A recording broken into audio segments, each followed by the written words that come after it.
Why does every podcast out of the 2 podcasts we've done, including this one, start with us talking about how bad your mics are? Who's bad? Because that's just the It's foundation, just what dude. That's the foundation of the podcast. I think it's us feeling like low-key guilty that people once again are going to have to listen to half-ass audio. But I swear to God that we're going to have good sounding quality audio eventually. So stay tuned one day. But this is episode 2 of the Cactus Cult podcast. Ooh, I'm MattyAP. Exciting times. We've got C. Joel's here once again. C. Joel's, how you doing? I'm doing pretty good.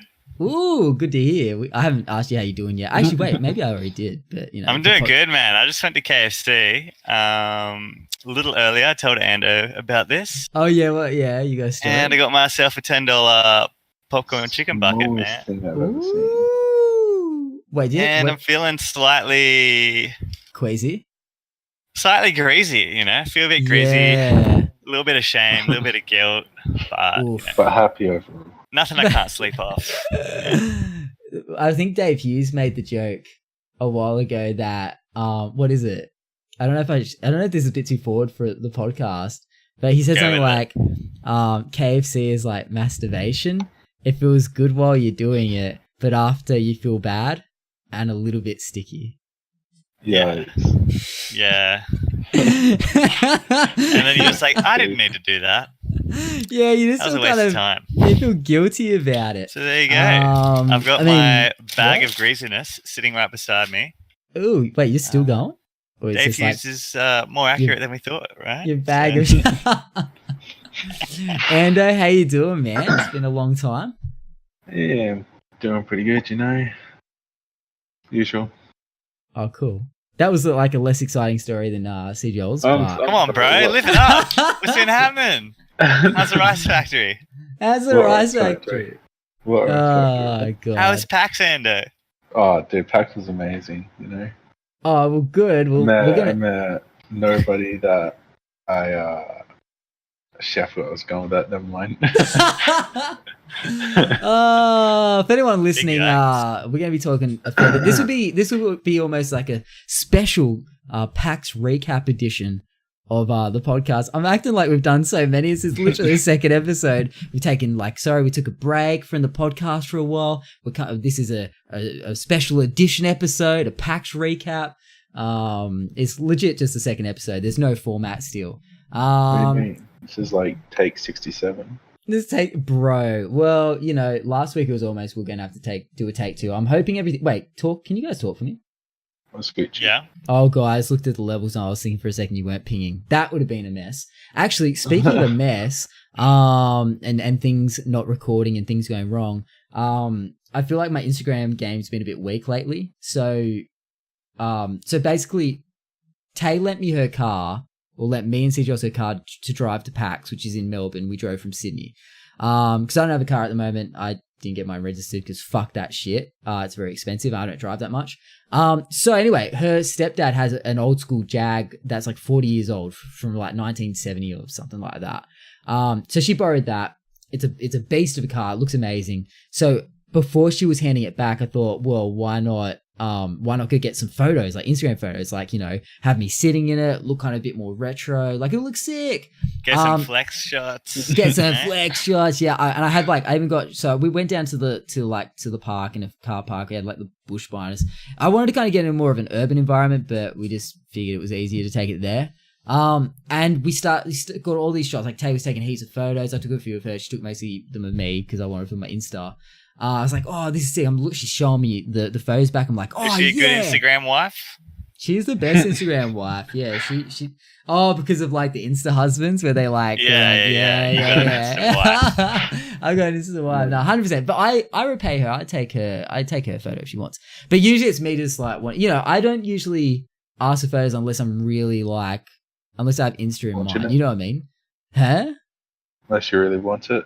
Yeah, like I don't just randomly take a photo. It's usually I go out to take some photos for my Insta. You know what I mean? Because it's fun to get dressed up and take some cool ass photos. You know what I mean? So we got all these photos she kept showing me. We took our dogs with us as well, like little puppers. And I was getting shots with them because they're like completely adorable. You know, those badass kind of photos where like someone's standing in front of their like vintage ass cool like kind of gangster car. They got like pit bulls and stuff, and they're standing there looking up like all. So I was doing that, but I had my little like, you know, very unintimidating pups like by leads. You know what I mean? Your little like 15 centimeter little puppers. like the least intimidating things ever.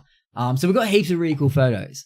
I got home, I chucked the car, I took the card out of the camera, I took it in, I put it into the card reader that I have, and it said that it was corrupt. The card was corrupt. And I was like, that's not good. And then I thought, wait a second, I'm pretty sure the card reader I have doesn't work with that type because it was a CF card, not an SD card. I checked just out of all the pins, one of them was bent.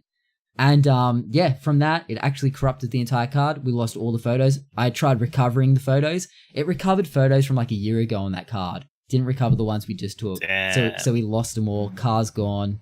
It's returned back to the owner. I mean, we could get it back, but... Yeah, so it's not that. What is it, Tay's dad that has the car? Stepdad, yeah. So we lost all those photos. So, I mean, we could... Next trip to Melbourne. Afternoon. Next PAX. It chews through it has 2 petrol tanks. It chews through so much. I mean next PAX that Tay will borrow. We'll get No, we could they live around the corner. We could borrow it again, but it was just like, you saw it as well when we dropped it off. You saw it. Yeah, it was that cool ass car, yeah. So but it was just, it's more of a shame because I saw the photos as she was taking them. I'm like, oh, they look so good. Honestly, one of the shittest feelings is having this stuff get corrupted. So I don't know. I kind of expect it's going to happen eventually to one podcast that we do, and we're going to be like, well, we have to film that, record that again. You know what I mean? Like, I don't know. It just feels like that's got to happen at some point. I actually, please don't jinx us right now. as I was setting up the OBS to record it, because that's the professional way to record audio, of course.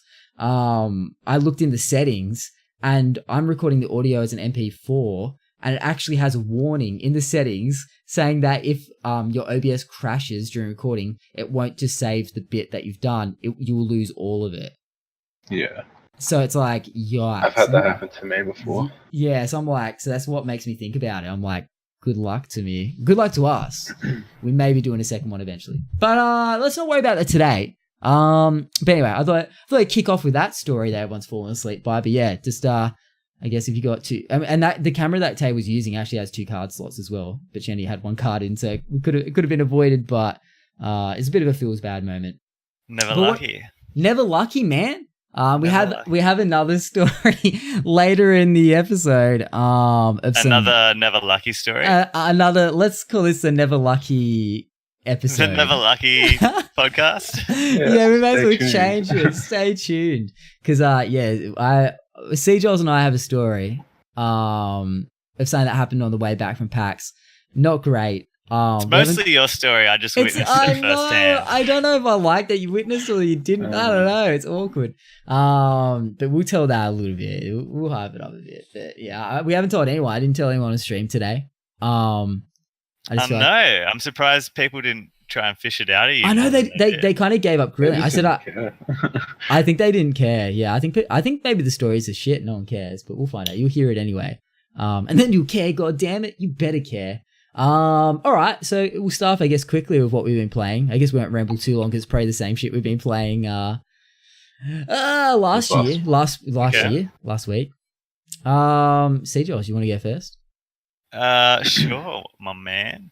I actually haven't been playing that much because we went to PAX. Been home for like a day, so. Did you play anything at PAX? You didn't play anything at PAX, eh? Nah. Should we talk about this or should we talk about PAX first? No, should we ramble through the games first and then touch on PAX? Games are going to be pretty quick anyway. Yeah, games are so quick. See, George, you're pretty much That's right. I'm happy to run with that. Desert. So yeah, we'll just talk about that then while we're at PAX those 5 days. I literally did not touch a single game at PAX. Which is kind of ironic in a way. The whole 5 days we were there. I didn't play anything on my mobile. Yeah, I didn't play anything at PAX. The closest I got to playing a single game would have been during one of the sessions, one of the like PAX sessions they have. It was a Jackbox, whatever the latest one is. I think it's Jackbox 5. Yeah. Yeah, they had a Jackbox session in which all the audience members were like asked to be, active. I think they call it audience members. We like vote on random shit and participate in that way. That was pretty much the extent of it over the whole PAX How many experience. did it say? How many people were in the audience when they played? Like usually it says how many. Yeah, I Did it think say- it got up to somewhere. It peaked at like 1,300, Ooh, that's pretty Jesus. awesome. and then people got Jeez. over it and kind of dropped to like 800 or so. And Oh, really? Even though they were in the audience, that's pretty funny. yeah, I mean, everyone played for one round, and then I think people just couldn't be bothered. Like your phone has to And stay on that whole time. It starts to that's get hot. true. And some people just wanted to probably chill and just watch. Was it? Yeah. I think I already asked you this. Did it get a bit sexual, or did they keep it pretty civil? Because it was like in an actual. It was pretty much a panel at that point. Trying to think. Not overtly. Nothing too like lowbrow. Yeah. I mean, there was some kind of like funny stuff, and they talked about trying to remember what they only played 2 different game modes, Okay. and one of them was pretty funny. One of them's like this. It's like Shark Tank, and you got to come up with an invention, Oh, I saw solve that. a Yeah. problem, and that was alright. That wasn't like too bad because they Yeah. kind of give you like a like a pre-scripted problem that you have to solve. It's not like you're coming up with your own Okay. Yeah. your own problems to stuff. What And was- then the other game was yeah. like a rapping. It was like this rapping Ooh. game where they had to like write lyrics and rhyme stuff, and then Yikes. and then you don't rap it yourself. It has like this robot. It sounds like Oh. Microsoft Sam, and he kind of like reads out your rap for you. And That's the pretty audience cool, man. members like can either boo or cheer while you're rapping, so it's kind of like crowd participation. That was Yeah. actually pretty fun. I mean, sounds as long pretty as it's funny. not that person actually rapping, because that would be really cringe. That Yeah, would be no. so cringe. But in its cringe, wouldn't it be kind of beautiful? It'd be fun. But Probably it'd be, not. I can't watch people that try and rap. It'd if be they can't. so good. It'd be so good. I can honestly say I don't try and rap. I know that it's not worth even trying. I mean, I would be yeah. fine because you know I'm a rap god already. So 100%. Alright, drop you some heard my bars bars now. in the car, dude. Can I I've just got bars. Quickly, can I just say, is it when people call themselves a rap god, that instantly it probably means they're not a rap god? Wait, Yeah, unless You know it's what I mean? No, where unless have it's you like, heard that? unless I don't know. You? Me, just Oh, nah. I just feel like if anyone's like, I'm a sweet rapper, and they're like, yeah, where's my beat? Where's my snare? And then they just get into it, and you're like, ooh. I don't know. Maybe it's just something I've thought up in my head. All right. Well, before CJ I'm gets just any saying more that angry because you at me. heard my bars, bro. Did I? Oh, I did. You did have a little bit of a Yeah. good limerick there. Yeah, he did. Okay, come were up and you say- going along to a song, or was he just off the top of head? I can't Off remember the what it was dome, about. bro. It was off, Straight off the dome. straight off the Right- top of that right dizzy now. dome. Isn't that what these Yeah. young rappers say? Okay, well, yeah, actually, yeah, no. What do you got for us? Yeah, give us a Yeah. couple of bars. No. I left my lyric book at home, dude. How do I Your get that? Backtrack lyric so hard. Oh, that was great. Threw him under the bus. Jesus.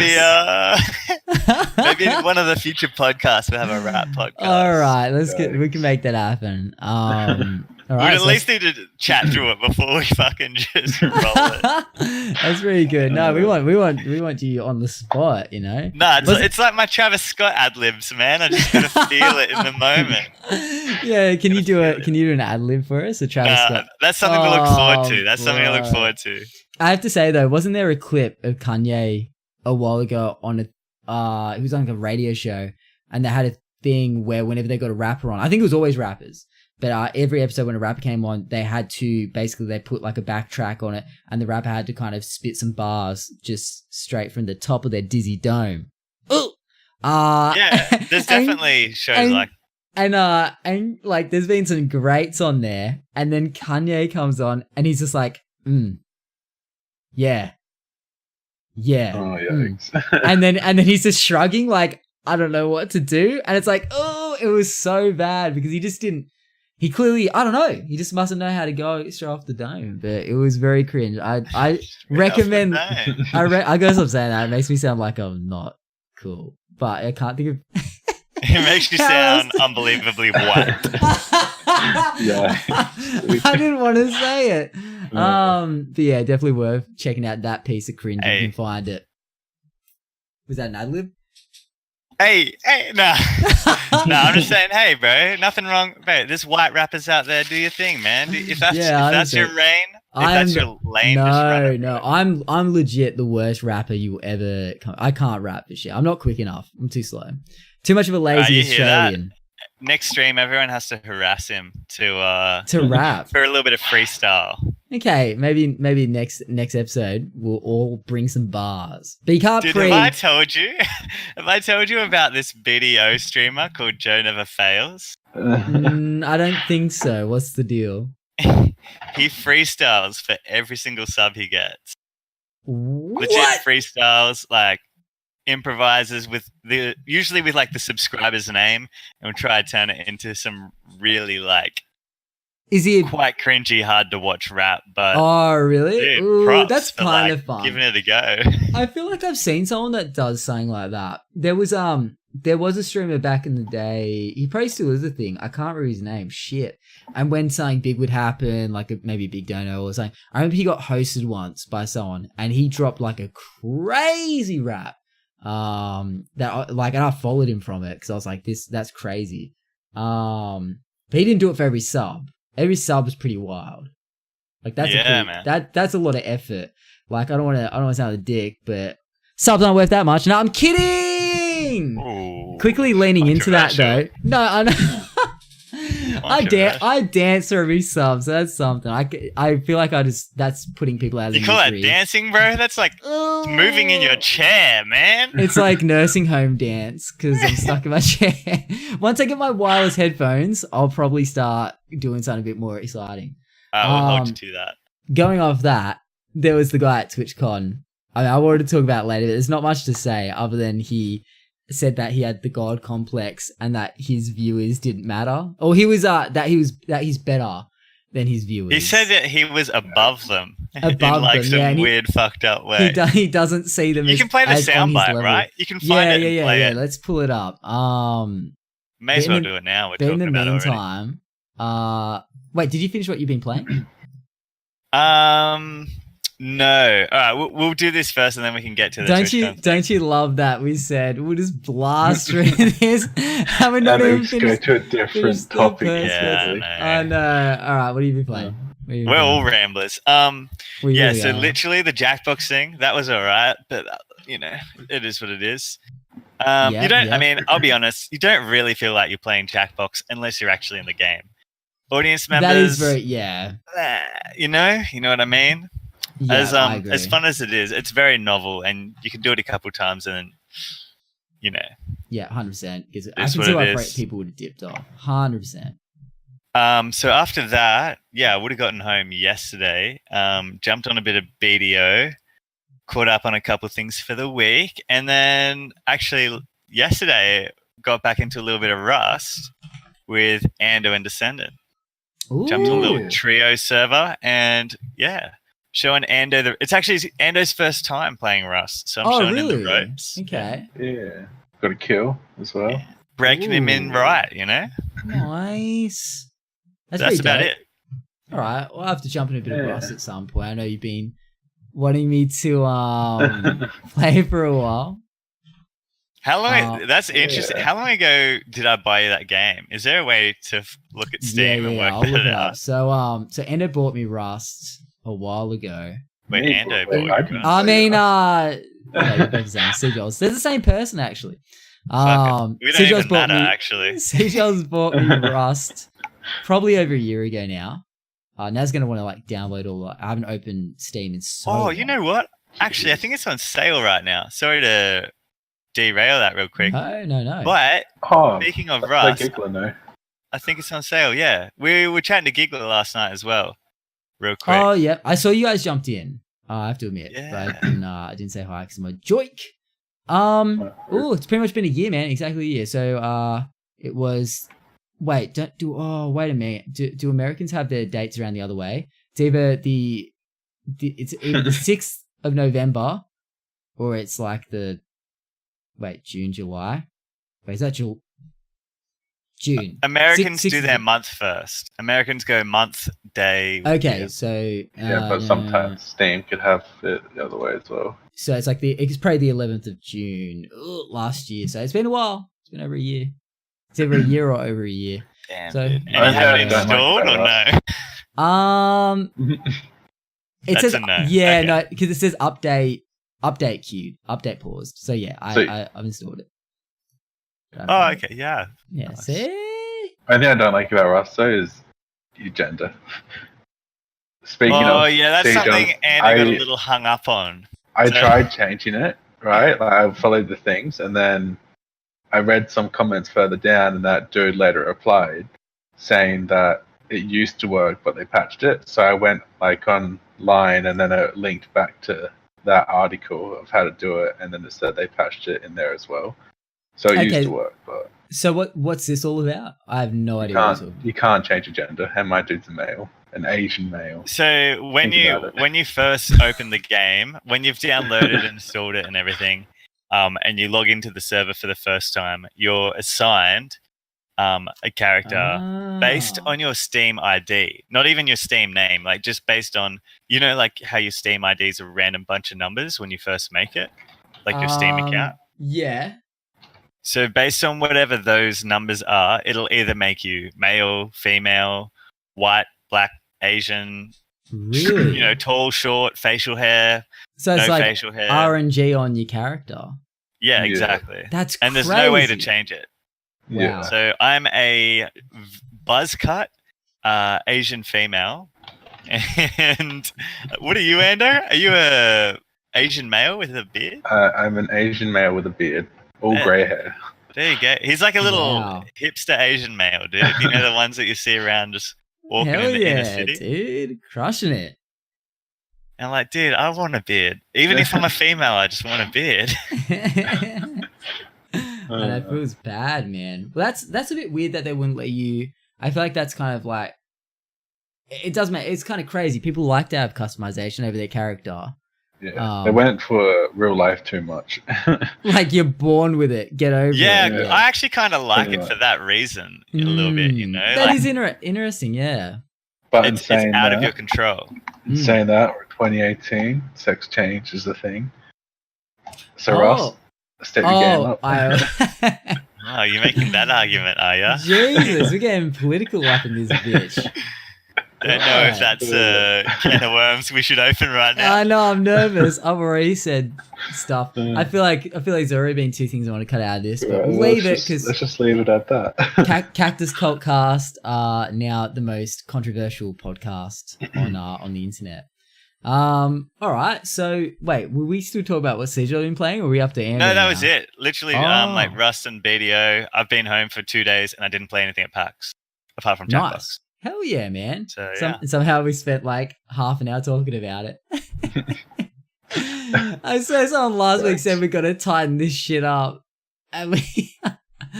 Well, to be fair, we spent about 5 to 10 minutes on Siege's games, and then we drifted off to a completely different thing. I know, we keep rambling. All right, what's up, Andy? Yeah, let's move on. What have you been playing, man? Well, Well, starters Rust, obviously. Yeah, good. Marbles on stream, we're getting into that. Bro, you've Pretty been getting a addictive. couple of dubs on that by the sounds of it. Yeah. Did someone say there was a global leaderboard or something where you something about you can grind ranks or something, or is it literally just when you win? So you win? you can have multiple streams open, all right? Okay. Like with a multi Twitch or something like that. It's a website. Okay. And whenever you see them about to do the play or whatever, they will go to their chat and do play, and if they win, it gets onto a leaderboard, and if you win the season, you get a reward, which I don't know what it is. Oh, wait? So no one knows what the reward is. No. Well, I mean, people would know. I just don't know. Oh, I just haven't sussed it out. Okay, I'm very curious. That's pretty hype. Okay, what else you been grinding away at? Fortnite, dropping some sweet kills. Yeah, so you got a 16 kill win. That's pretty high. Kill. That's pretty big. Yeah. I'm pretty sure my record was 14. That was a big deal. So that's huge.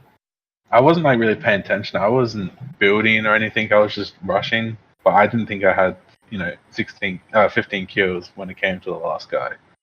And then I looked up, seeing I had 15. I was just like, oh shit. And then that's when the nerves kicked in, and I started to shake a bit. That's pretty crazy, dude. Yeah, that's massive. Oh, well, congrats, Yeah. man. Been Thank you. crushing it by the sounds of it. Also, I did pull up this clip. I wanted to talk about it later.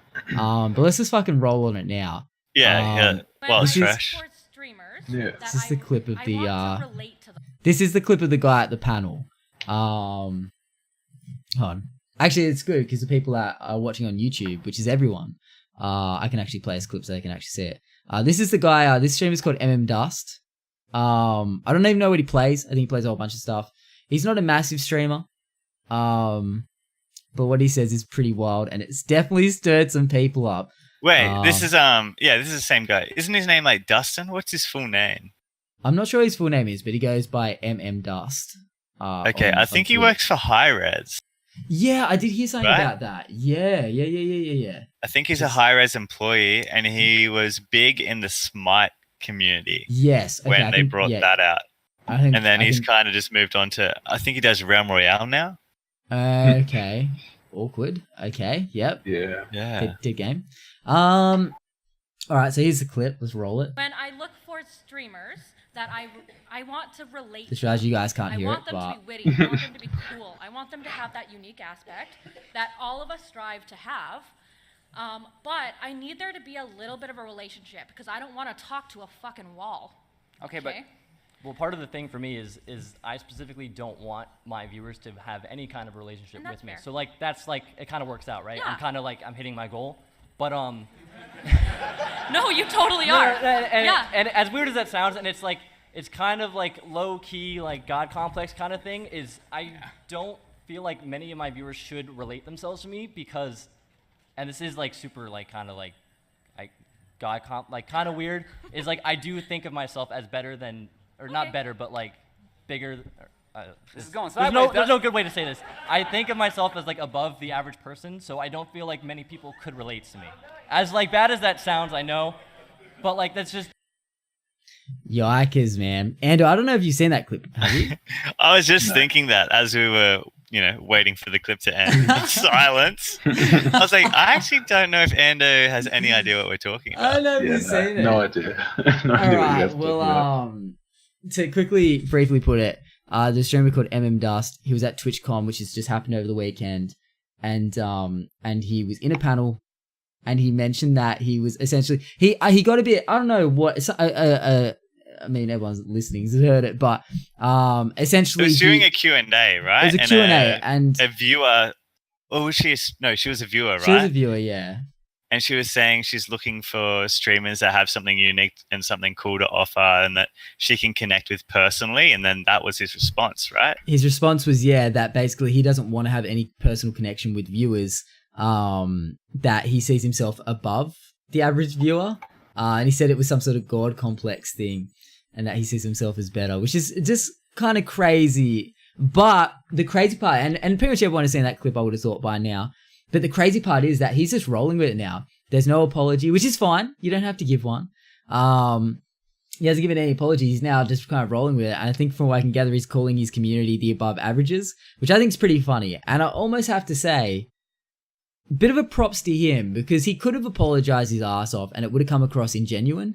But he's just rolling with it. He's being his own person. And as much as I don't agree, it's like you can't tell someone to lie. You know what I mean? If that's the way he feels, that's how he feels. People, you can't force apologies out of people. Yeah, it's like why I don't know why everyone got mad at him. In all honesty, I thought it was funny because it was so savagely bad that I was like, oh, Coppola, this train wreck. But at the same time, I thought I wasn't so angry to post on the tweet that I saw and be like, yeah, fuck this guy, get pitchforks out. You know what I mean? It's just. It's funny what people get so mad at. It's like, if you don't care, don't watch. It's like people don't get that you vote these days with your time and your money. But everyone feels like just yelling at the problem makes it fix itself, or I don't know. Yeah, people feel like they need to make those that don't view the same way that they view conform, even though it's got nothing, it doesn't affect them in the slightest. Exactly. So who cares what this guy is doing in his own time on his own stream with his own community? Exactly. If you're not there and it's got nothing to do with you, then no skin off your nose. 100%. And it's amazing how many people are so outraged. I'm like, I think it's funny how awkward and cringy the clip is and how silly the comment is for his own self, but I don't get why people are so angry. It's just weird. I don't know, man. But that's just the way the internet is these days. But he's just embraced It's the way the world is these days. Yeah, that's true. Yeah, but he's true. he's just embraced it, and he's just fucking going all in now with it, and saying he's like better than everyone, and just fucking rolling with it. I don't know, man. It's like, it's almost like that. He's smart, because that was if he had apologized, it would have just shown that he's just he's just rolling. I don't know. Most people at that point would be apologizing their ass off when they got so much hate. So it takes a strong person to fucking be able to just kind of keep going with the joke. But yeah, I don't know. Thought that was an interesting. Didn't you show me another clip from that guy as well? Look, I don't know if the clip was from him. I saw it again, where I think it might. Look, this is the thing, right? There's a YouTuber called L of the Day. I think his name's called King Fame, the guy that does and basically gives someone an L of the day when they do something stupid, you know what I mean? So he did one on this guy, Dust, and he played a clip, but he said that the guy so essentially the clip that CGL is referring to is on his stream where someone donates him $5 and says that they basically prevented him, and the Smite community prevented this guy giving the donation from committing suicide. Because he'd been through a lot of shit, and it kind of, helped him a lot. And then Dust, or who I thought was Dust, I still don't know, went on a massive rant about, how he's that donator is selfish, and, putting a burden on the streamer, and this and this and this. Just being really just shooting down the person that donated to him. But L of the Day actually said it was someone else, I think. So I don't know if I've misunderstood. I'm pretty sure it's Dust in that clip. But either way, I feel like the Smite community, Jesus, shape up. But anyway, that was a little bit of an offshoot ramble. I don't want to talk about that too much. I thought everyone pretty much was over that clip, but Andrew hadn't even seen it, so now I'm like, maybe not. Yeah. Jesus, everyone that's like, Matt, we were hoping you'd tighten up the stream this week. Apologies. This one's another loose lip motherfucker. You mean this happening right now is the podcast? This thing? Or you mean the stream? Because you could mean both, and I wasn't sure. Did I say stream again? You did. Yeah. I'm like, that makes sense. Stream could use some tightening up. It's gonna it's gonna take a long damn time for me to switch over my brain to say this is a podcast and not a stream. Have you stopped pointing at the camera at least? I actually have. I've stopped. Yeah, I've gone past. So next week I should start calling this a podcast instead of a stream. All right. I'm pretty much quick and easy for what you've been playing. Played a bit more COD when I got back. I'm kind of a bit over it. I don't know why. I was all in it before I went to PAX. I was loving it. Sad to leave it. And I came back and I tried playing a few games. I just have no interest. So I don't know. That's a me thing. And then I only played both the Battle Royale and the free-for-alls? So yeah, Battle Royale was that's dead to me from before last. Day one. Yeah. But the multiplayer, it's still a lot of fun, but I think it's more of a me thing. I know a lot of people are still loving it. It's pretty much just another COD.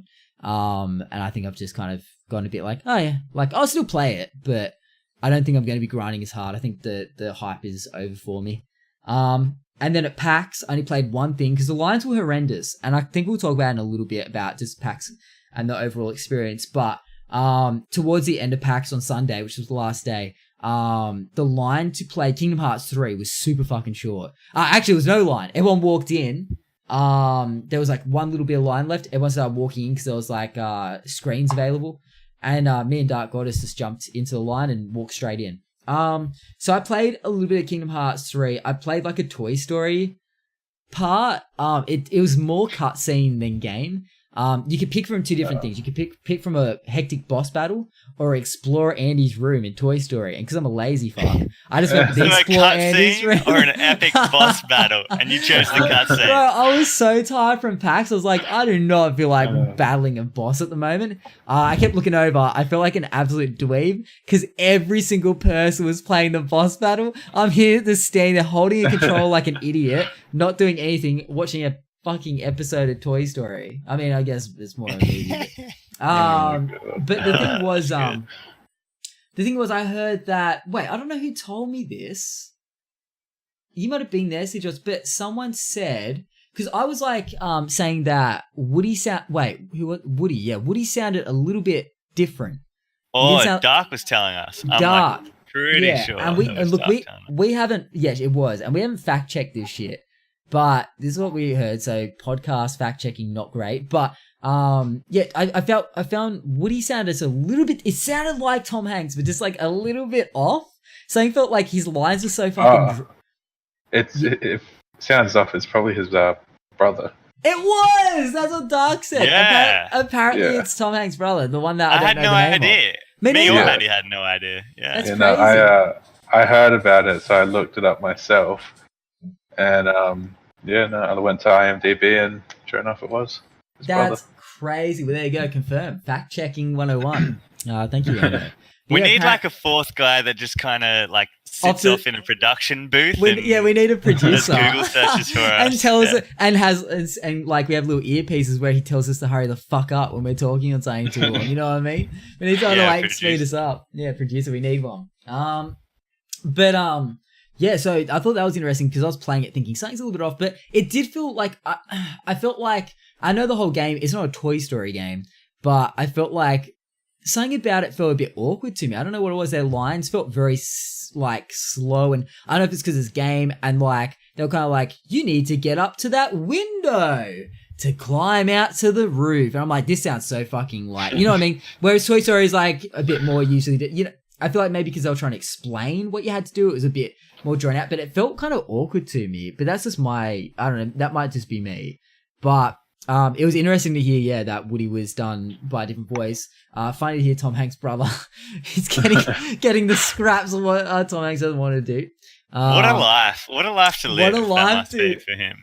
Could you be any more in your brother's shadow? I'm sorry, Sir Hank. Could you be any more of a cuck is the real question. Yeah.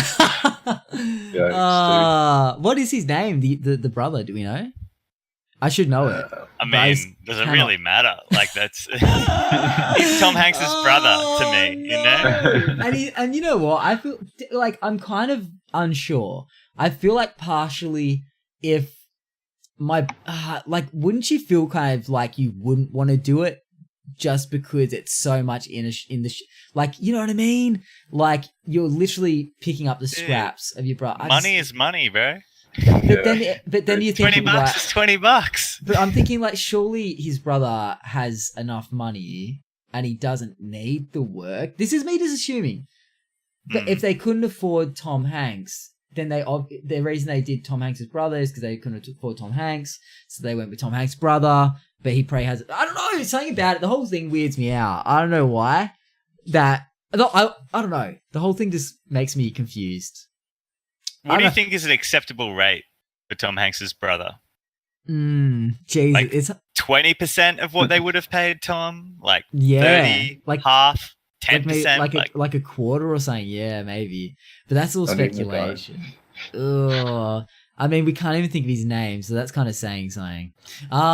You're pretty much paying for a Tom Hanks impersonator that just does Tom Hanks decently well. You know what I mean? Very well, apparently. Very well. I mean, but I well. picked up on it a little bit.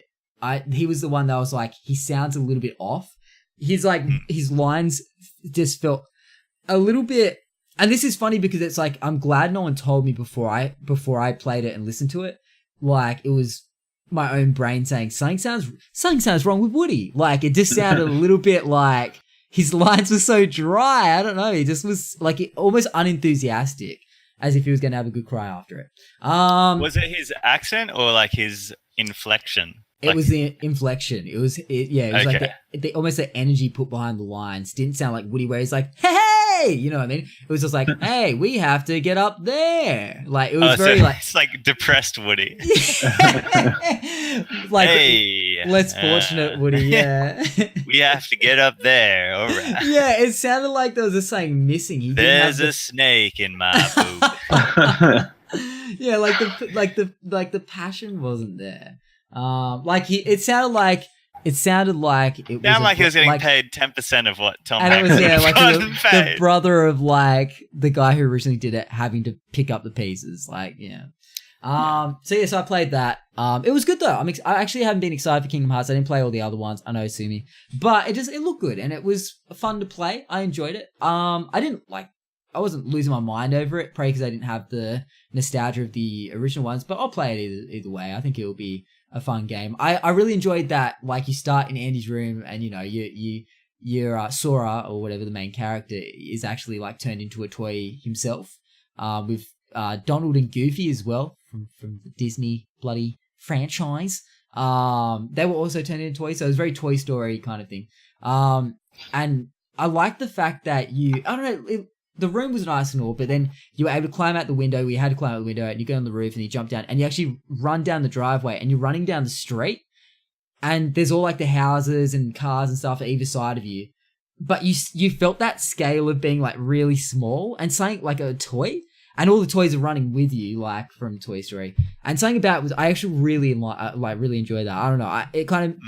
I think it was a good choice doing Toy Story. I don't know. Maybe they just were like, oh, Matt might get a kick out of this, surely. Because, I don't know, they probably could have been any other Disney movie, and I probably wouldn't have been as hyped, but I'm a bit of a Toy Story fan, so that was, that's why I went straight for that. But yeah, so that was fun. So that's the only thing I've really played, that and a bit of COD. But yeah, I was the same as you, CJ. I pretty much didn't play anything the entire time we were gone, which is kind of ironic because of the gaming con. But yeah, man. And I feel like, bro, like about 80%, maybe more, maybe like almost every person I spoke to at PAX and said, hey, like, what have you been doing? Like, have you played anything? None of them lined up. None of them played anything. No one could be screwed just like lining up for 2 hours to play 20 minutes of Smash Brothers or 20 minutes of. Wait, did we speak to someone who played Pokemon? I think were you with me? Someone who played Pokemon Go. Yeah. Or was it someone in the stream that said, oh, yeah, I lined up for an hour to play Pokemon. I'm like, oh, shit. I know Dark said she had played it, but I think she played it when she was in the States at one of the other cons. Right. I don't remember anyone saying they played it at PAX in Australia, but that's because the lines were so damn long. Yeah, I can't remember what exactly the context was, but this person said they definitely lined up for at least an hour and played about 20 minutes of Pokemon. Yeah, it's the whole like thing of I mean, and getting like 20 minutes. I'm surprised they get that long, to be honest. When there's like so much line, but almost like them playing that long, if it is 20 minutes, that's just think about how many screens some of these games had. I mean, Pokemon Let's Go Eevee and Pikachu, I think they only had like 2 screens. So like people are lining up. Was that all? Yeah.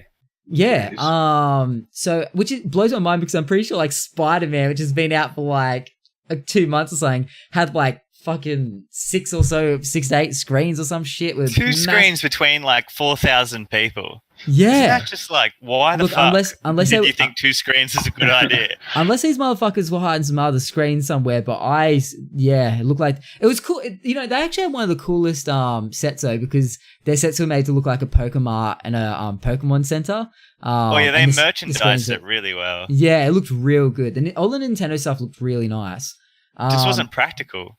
It wasn't practical, yeah, and that's a big thing. And moving on to a bit of PAX talk, that's the thing, I guess, that we're kind of, at the moment, we've been talking about a bit, is that we're kind of feeling like they oversold tickets a little bit, especially on the Saturday. I feel like the reason, especially for me, that I feel like last year wasn't that busy. Obviously, CGOs, you don't have anything to gauge it off.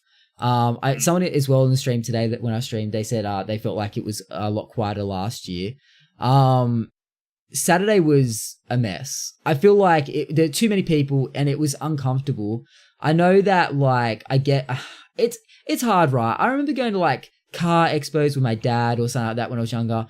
Like I remember going to a tech expo, a gardening expo, like stuff like that when I was young. I remember like those sort of things I get aren't as critical. Like people don't feel it's a different vibe. But I remember always going to expos for stuff like that with like my dad or whatever, and I felt like it was very easy to see everything and walk around and just take it in with your eyes. And I was a kid. Yeah, it was comfortable. I was like knee height. But this, I feel like I couldn't. It's so hard to see anything.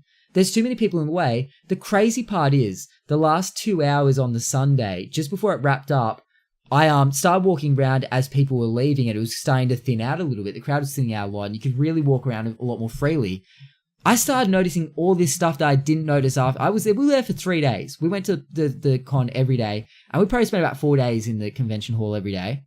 And there was 4 hours. Did I say 4 days? Yeah. Jesus. We spent 4 days per day, every day. But like at least, I reckon we were there more than 4 hours per day. Because some days we would stay to like that day that we watched the speed running stuff with That's Raw true. and Matt. Yeah. We were in and out. We were there for like 8 hours. Yeah. Yeah, but I'm talking more about like just the show floor. Okay, yeah. Yeah, like in this thing. Because I was walking around and there was just all this stuff that I was like, oh my God, that's what that looks like? Or I've never seen this stand in my life. There was a whole like Nintendo mural with all the characters. I got a photo in front of it. I didn't even notice it because it had all the people lining up. It's crazy. Like I almost feel, this might be a bold statement. I almost feel like, the con felt like I almost didn't feel like it existed because I didn't see so much of it.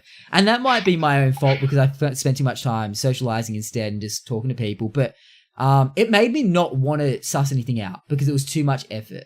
I know me and you, Joel's on the way home, were more talking about how we feel like we talked about it more today on the stream where we said that we would be happy paying more. And look, a lot of people would probably hear this and go, no, fuck no.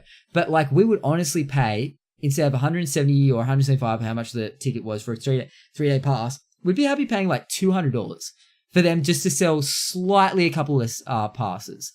Because I think more people would agree with you than you think. You'd say like people would be like, fuck no, but yeah, people are already paying for like accommodation, flights, travel. Like what's an extra like $50 for the ticket? I feel like the pass that means is like they sell a bunch less. The pass tickets. was the cheapest expense.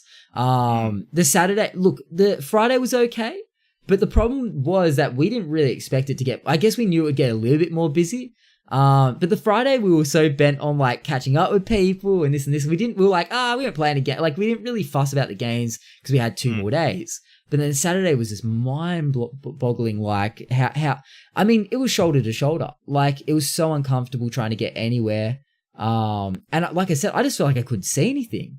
Like it was just too crowded. So I think it almost is just saying that I would like to see them work on a bit is maybe their crowd management, or how many people can get in, or how many passes they sell. Well, it's crazy, isn't it? Because it feels like, I don't know how they would do it for next year, but just walking through the convention center, there is so much of it concentrated in one area. And they've obviously, like, they've hired the entire thing out. Like, they've got the bits upstairs, they've got the bits downstairs, they've got the entire halls. Yeah. But in terms of, like, the expo floor, there's just so much in one tiny, tiny area. Yeah. You're like, why is there, like, 3,000 people here?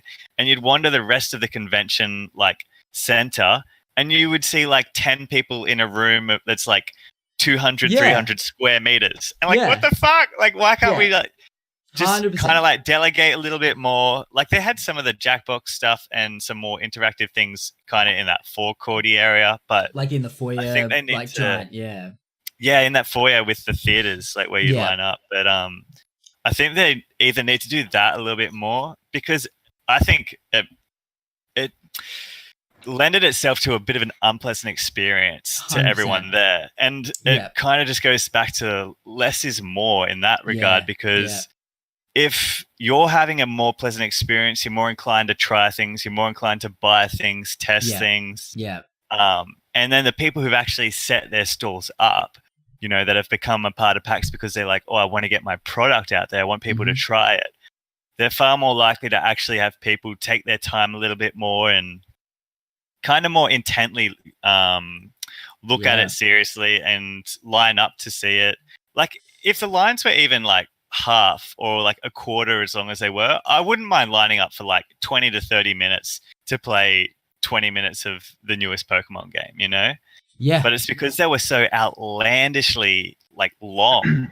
People literally, I remember, like you probably remember seeing them line up literally around the expo like stalls and they'd mark it out in tape because they physically ran out of room. So they're like improvising where these queues would go. They're just like improvising on the spot. Oh, fuck, we ran out of queue. All right, let's just put down some more tape and mark it on the ground.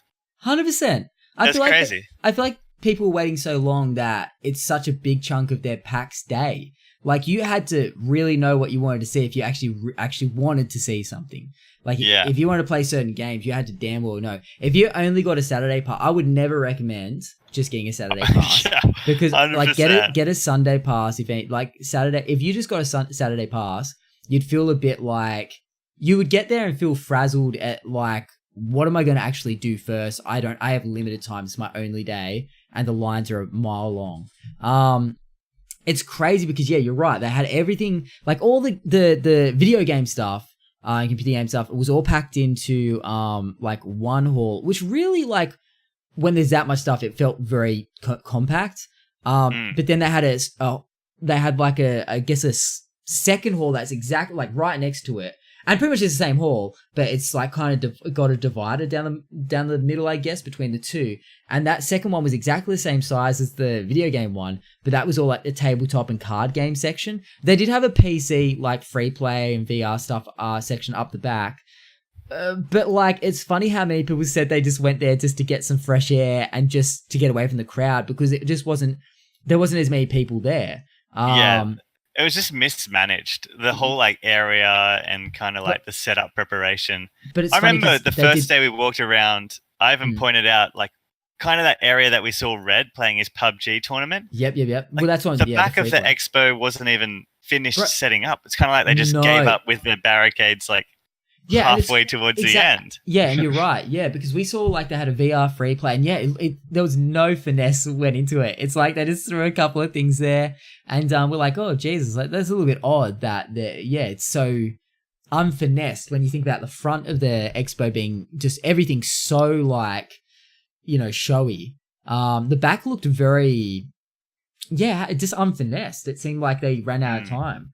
But it almost seemed like oh God, I mean, the PC free play people are going to hate me.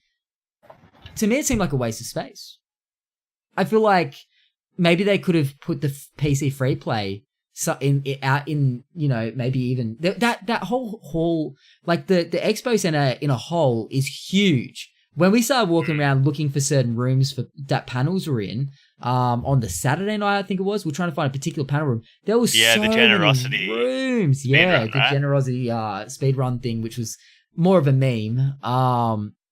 But we couldn't find it. There was so many rooms, and we realized how big that convention center is. I'm just thinking, like, they have all that. They have that entire convention center to use for PAX. I don't get why they couldn't set up like a different. I mean, I don't know, like. I feel like the PC free play maybe could have been somewhere else. Like, think about when we saw that Generosity speedrun thing. If they took all those chairs out of there, think about how many computers they could fit in there. Like, that room could have been used for that, perhaps. I don't know. Like, it didn't look like every PC was being used for the PC free play. I don't know. I think they just could have maybe spread it a bit more thin. But yeah, I think it was more the people. They let too many people in. And I didn't get that vibe so much last year. I remember last year was pretty busy at times. But this Saturday was ridiculous, dude. It made it almost not worth going. It's the craziest thing to me is that if you look on the PAX website before it, actually, I'm curious if they've still got the stuff up now. Yeah. But if you looked at it before the event, and you know how it tells you like how many tickets are still on sale, like it gives you, like low or sold out. Available. Saturday was sold out, wasn't it? Saturday was sold out, but Friday and Sunday was still low.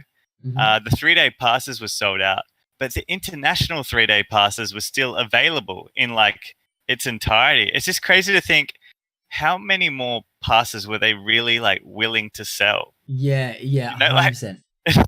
That was really borderline like right to complaint, like a formal complaint sort of territory, like that was borderline like I really need to write an email to somebody because this is fucked. To say we need to go full Karen mode on them. Yeah, and it's like how many more would they have really sold like before they thought? Did they 100%. Just expect not to sell them all? Like I think they knew. I think last year the 3-day passes sold out. This year they sold out. They knew they were going to sell out. But yeah, look, and the other interesting fact is that what we were hearing a few times during the con was that perhaps they might be changing location for PAX.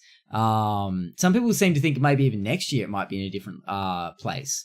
Because apparently they have a contract with the Melbourne Exhibition Centre for like 5 years or something. So potentially they may switch it up. I know Darling Harbour in Sydney has just gotten, like, in the last year or two, like a brand new, massive, giant, big old fucking convention centre. Like, you've seen it. It stretches like... Oh, yeah, the one you walk past. Yeah, and it's like... Darling Harbour, yeah. It is huge. That's where they had RTX, both last year, or it might have been earlier this year and the year before. So I don't know. They might be looking at doing that. It is huge. It's tough to say if it's actually bigger. It's a different shape for sure. It's a different shape, but that's what I'm saying. They could potentially spread the different areas a bit more thin. You know what I mean? So it's not so condensed. Like, you know what I mean? They might be able to put like tabletop stuff in a completely different section. And I don't know. I'd like to think that they could maybe utilize the space a little bit more. But I guess time will tell.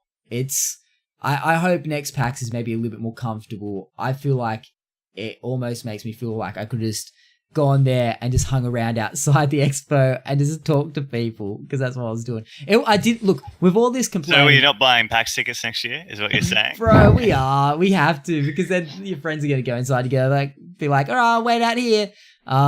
Look, also, C. Jones did have a pass that he bought a day before the event.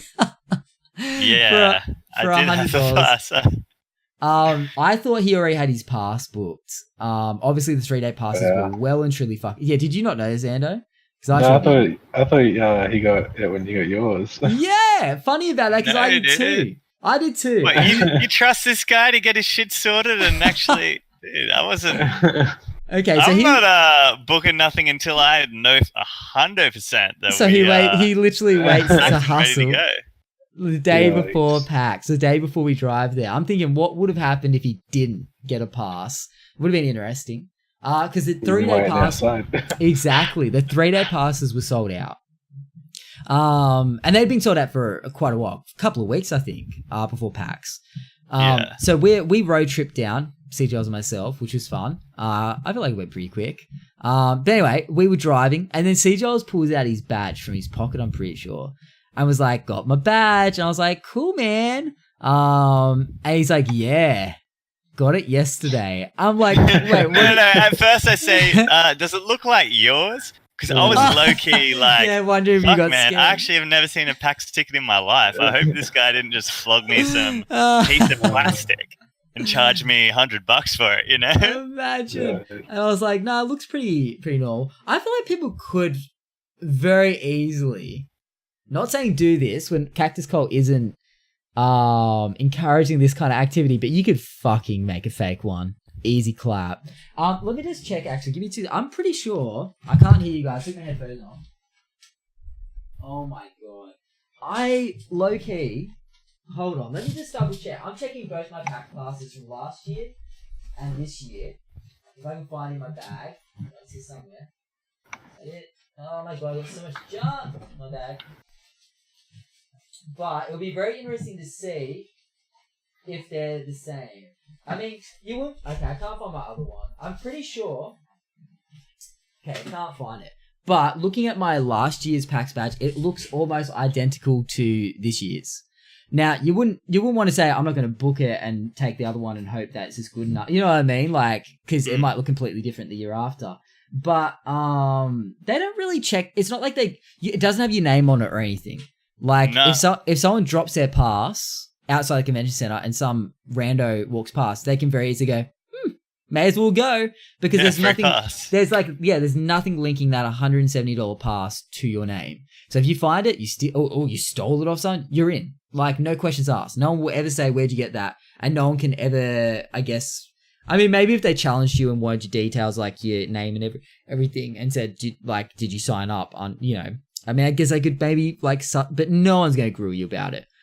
But you do have to wear your pass on a lanyard or whatever at all times. You have to have it visible while you're in there. So C. Giles wanted to test that theory and see if they'd actually pull you up. So he had it in his pocket. Because we walked in with them on, and they put it in his pocket and was like, fuck that, I'll see if they know. Walking in, though, was very lax. Like, on the first I just time flashed it. Like, they didn't look No, Yeah, exactly. like walking in to get your initial wristband and stuff. They didn't really look at this little code that sits at the bottom right. They didn't look at the little hologram. Yeah, they don't look up. I literally just flashed it like for about a second, and the lady just was like, "Okay, give me your wrist," and then most people legit just walk in, and don't even show their badge. They just have it on them. I know they told me last year when I was walking through at one point, mine had flipped over to the back side of the card, the pass. And the guy said, "Oh, can you flip your badge around just so I can see it?" So I had to flip it. But they're not analyzing it like up close with a magnifying glass. You know what I mean? Yeah. There's like, it really is kind of crazy. I know a lot of people are going through those doors constantly in and out.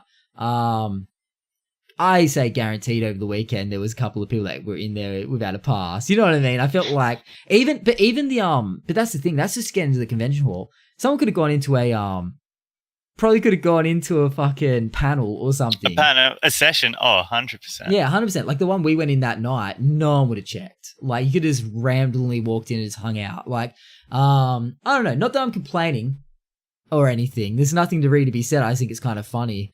Like, I feel like they could be easily replicated, these badges, but I'm not sure really what got us onto that. There was a reason. Because you were talking about how I bought mine the day before. Yeah, that's right. Yeah, so you're worried that it might have been a fake. I almost don't feel like it would have mattered. You know what I mean? Like, if it looks close enough, it's probably going to get you in. Like we said, Cactus Cult does not endorse people fucking. Who knows? It still could have been a fake, but it did the job, so I could care less. Exactly. So yeah, he essentially, I think someone came into my chat at some point and said they had one. Yeah, a guy called Latro. Yeah, shout out to Latro. Shout out to Latro if he's still, listening on the podcast. If he still gives a shit about us. if he still cares. Maybe he just came to the stream to flog his 3-day pass. Bro, maybe. We might have never been relevant. Dude. I bought it. I laughed that shit up. 100%. So. You got it for $100 when the passes were 170. So you actually hustled hard for that. But I still wonder what you would have done if you hadn't have got that. You know what I mean? Worst came to worst. I had a plan already. Like, there's a couple guys on Gumtree I was talking to as well. Yeah. They wanted to sell theirs for a little more, and he lived in Newcastle, so I was less inclined. Yeah. But even if that didn't pan out, I was just planning to buy the 1-day Friday and the 1-day Sunday, and just not go Saturday. Yeah, and it would have been that. Sounds like I may have not even missed that much. Yeah. Yeah, exactly. Go Saturday. Yeah, 100%. Well, there you go. So that's kind of like, I guess that's mainly the shit talking PAX. But was there anything? What was your favorite part? Like, it could be in anything. Panels, just catching up with people, games, anything. I think the after parties, like going to GGE's that first I know, night. Isn't it funny that it's not even part? Like, you know what I mean? I like, because low key, I agree. So I mean, look, I went there with the intention of hanging out. And not really for I wasn't on my way there. I wasn't thinking like, oh, can't wait to try the latest games and see some cosplay. Like I was like, oh, I can't wait to catch up with this person. You know what I mean? Like, and that's what it's really our mini TwitchCon in a way. It's the closest thing we've got. Yeah, 100%. For sure. I don't want to. I'm quickly going to go on one more mini rant. Twitch booth. Go for it. Twitch booth was a little bit disappointing. I could take that about 10 different ways. Well, what about Twitch booth? Because you weren't there last year. I feel like just Do you just mean the effort that looked like that went into setting it up? Last year I think they had more of a communal feel about just being around the booth for everyone that was a streamer. This year, and I have nothing against partners. Nothing against. I think congrats on crushing it, and you deserve some extra love for just putting in that work and, blah, blah, blah. And look, I hope one day I can be there too. I'm not stressing, but you know what I mean? But it felt very much like a partner only experience. I know that feels kind of rough to say, because it probably wasn't intended that way. And look, I didn't really lurk around the Twitch booth. But it actually was, wasn't it? It was only a lounge for partners. Yeah, on the outside was where the peasants, also known as affiliates. That was fucking weird to me, dude. It had this odd kind of fishbowl vibe about it. Yeah, and look, they did that last year as well, and I think that's completely fine. But I just like last year they had a massive chalk wall that you could write everyone could sign, write their names on, and that was a streamer and blah blah blah. This year, like it was like half the size. And I just felt like last year I feel like I was constantly around the Twitch area because everyone was spending time there. I feel like I didn't want to be anywhere near there this time. I feel like it's just saying about it was in a bit of a yuck spot. I feel like the vibe was a bit different. Nothing against anyone that put it together or anything. Just felt like I felt like maybe just, you know what? Part of it could have even been that it just felt more busy in that area. Maybe there was just more people there this time and it just felt more like, you know, cramped. But the other thing, not only the Twitch booths talking about after parties, is that Twitch didn't have an after party this year. And last year they had a hot after party, which was on the Friday. I feel like it kicked off PAX for a lot of Twitch streamers just right. You know what I mean? Everyone knew where they were going. Everyone knew that's where the everyone was going to be at. And it kicked off PAX in a Twitch kind of sense perfectly. And they didn't do it this year. And a lot of people, well, we both know why. Yeah. What the reason is to both those things, you know? Because TwitchCon was happening at the same time. Yeah, they had zero budget. They spent all their budget on American TwitchCon. I don't know, though. That's kind of dirty. I mean, like, I don't know. And people were saying, like, oh, because, you know, most of the people that were going to be, most of the people that were anyone were going to TwitchCon. So, I don't know. I hope, look, I'm not getting up anyone about it. I'm not angry about it. I just think it would have been nice. You know what I mean? I wasn't like, fuck Twitch. Like, not at all. Like, the booth doesn't bother me. It's just a cool place to catch up with people and say, oh, I'll meet you at Twitch booth. The party was a disappointment and they don't have to do that. There's no, like, literally no, like, they put it on for free. You don't have to do anything, like, but turn up. But it was just a nice thing last year. And for me, it was a nice, comfortable way of actually just making your first connection with a few streamers that you'd be bumping into and catching up with during the week. But it didn't matter. We went to like a couple other bars and stuff, and we met. It was pretty much an unofficial Twitch party. It was, yeah, but much smaller, and the bars were a lot more cramped, almost uncomfortable.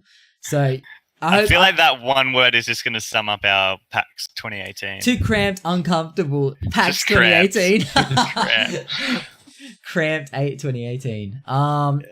Yeah. So look, PAX overall, a lot of fun. But say more of the actual event. What was like your favorite part? Like other than the like actual event? Actually, like outside of the trip, yeah. I mean, I will say the sessions. I reckon. Yeah. You were frothing on the sessions, dude. I know you were. I wasn't frothing, but in contrast to Matty, who literally just he went to one, and it was the one that I dragged him to, and then he had no interest in going to a single one after that. It went for too long, in my opinion. Well, an hour was too long, yeah.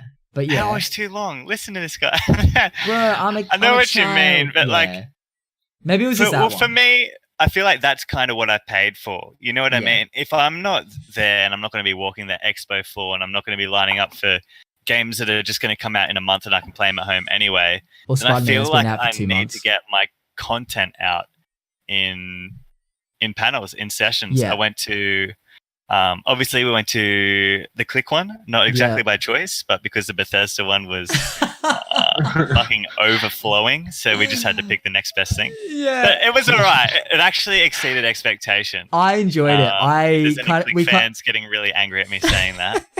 But no, it did exceed our expectation. We kind of went in there wanting to just have like shit to talk about after, but I think we actually both thoroughly enjoyed it. And you know what? I think it kind of made me like them a bit more. Not that we don't like them. There's nothing at all saying we don't like them, but I think we just, I don't know, we were a bit... it was kind of personal. Like you get a little bit of insight into what them without the whole camera sort of setup really is. And it was just a bit of fun, and they loosened up as the panel went on, and we genuinely were laughing at shit, so good on them. Usually it was Laserbeam, and I will say Laserbeam was the highlight. He stole the show, ironically enough, the one that doesn't live in the Click house. But, and it was literally Ty was saying like living in the Click house. That was the panel. Living in the Click house with Laserbeam, who just lives kind of close in Sydney. But we think it was maybe because Laserbeam was not at all kid friendly. He was like, we felt like everyone else on the panel was trying to be maybe a little bit kid friendly and be responsible. He just was saying censored. Everyone was so censored and kind of like sanitized, and they've got that kind of like hey, Fortnite humor. Got to keep my CPM up. Can't And- swear. Can't And curse. at the same can't talk about- time, Laserbeam was drawing dicks on literally anything he could find while the panel Yeah. was going. So yeah, it was pretty funny. It's but, a you breath know, of fresh air, that kid. It was a little bit. He just doesn't care. Yeah, which is kind of cool. I mean, I think there's like a limit to like when people go, I just don't care, I don't give a shit, I'll say what I want, you know. And there's a limit. There's a line where you literally don't give a shit, but you're literally being a dickhead to people. And there's a line where on the other side of the line where it's you know, you don't give a shit, but you're not hurting anyone in the process. You know what I mean? And yeah, he it was came across like genuine. It just innocent, came across that he just- wasn't filtering himself. Yeah, you he know? was just literally having fun, and he seemed very comfortable, which was good. So Laserbeam, hit me up, get on the podcast. We'll have a chat. Next week's interview. All Feel right. free to draw dicks on me, whatever it takes. Yeah. So panels, man, frothing, that's fun. Yeah, so that was a good one. Then the next day, I don't think I went to any more after that day. But the next day, I tried to drag you in, but you weren't having any of it. So I went to Barjo's panel, which was pretty good. I feel like I missed out. True. It was really good. It was. I didn't go in with any sort of expectation, and honestly, I thought maybe it was just going to be Barjo, but he had about 7 or 8 other Australian streamers / content creators, and I knew probably about a third of them, and they weren't all massive. Like they were varying sizes. I think Chinglish was there, Fizzy, a girl called Pie by Pie, Barjo's girlfriend, whatever her name is. Nice. And there was a few. Oh, there's a girl. Her name's not Schmitty. Looking at it reminds me of Schmitty, and I literally can't think. She's like a blonde chick. Usually wears a choker. You'd probably know her name if you saw her. All right, shout out to not Schmitty. Not Schmitty. Feel free to come on the podcast sometime. Couple other Aussie streamers, but That's that was hype, interesting. Yeah. Talked a lot about Twitch and how they got to where they got to, and what sort of challenges they face being an Aussie streamer as opposed to being anywhere else in the world, generally America. Yeah.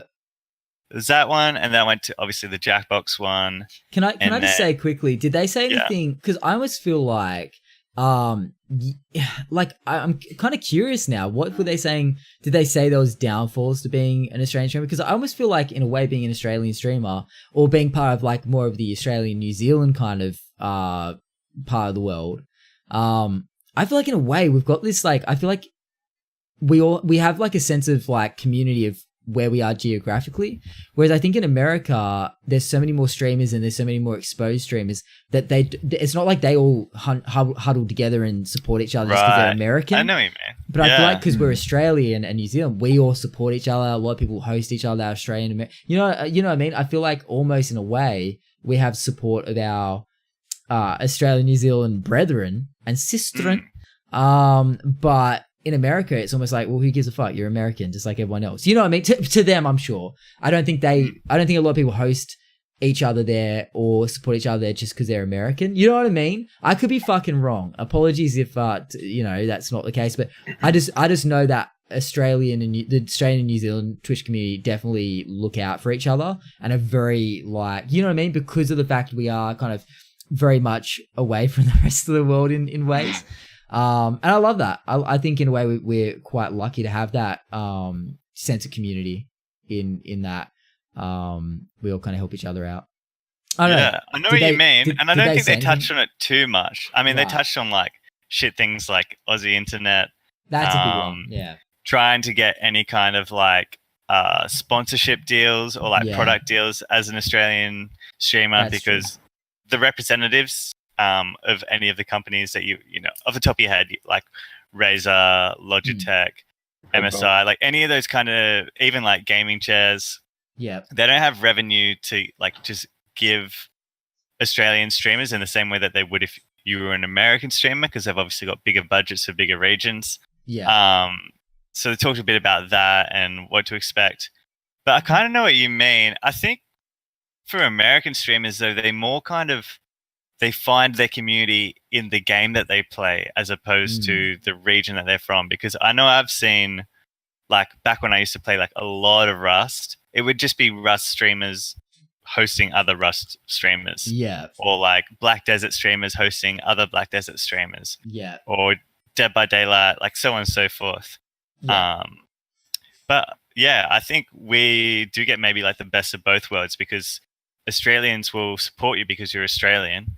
And if there's something that you really have a niche in, like a particular game that you've kind of built a community around, people who also stream that game would generally connect with you as well. Yeah. No. So yeah, 100%. I think we do have unique benefits as well. Like that. I agree. Yeah, I think because when you brought that up, I thought I've never really thought about it until you mentioned that. I thought, you know what, like we are lucky in a way. In that way, I think we do have quite. So I mean, the shortcomings balance out in a way, but I do agree with like sponsorships and stuff like that. I feel like, but then again, more competition in the States for those sponsorships. I think over here, there's a lot of almost every gaming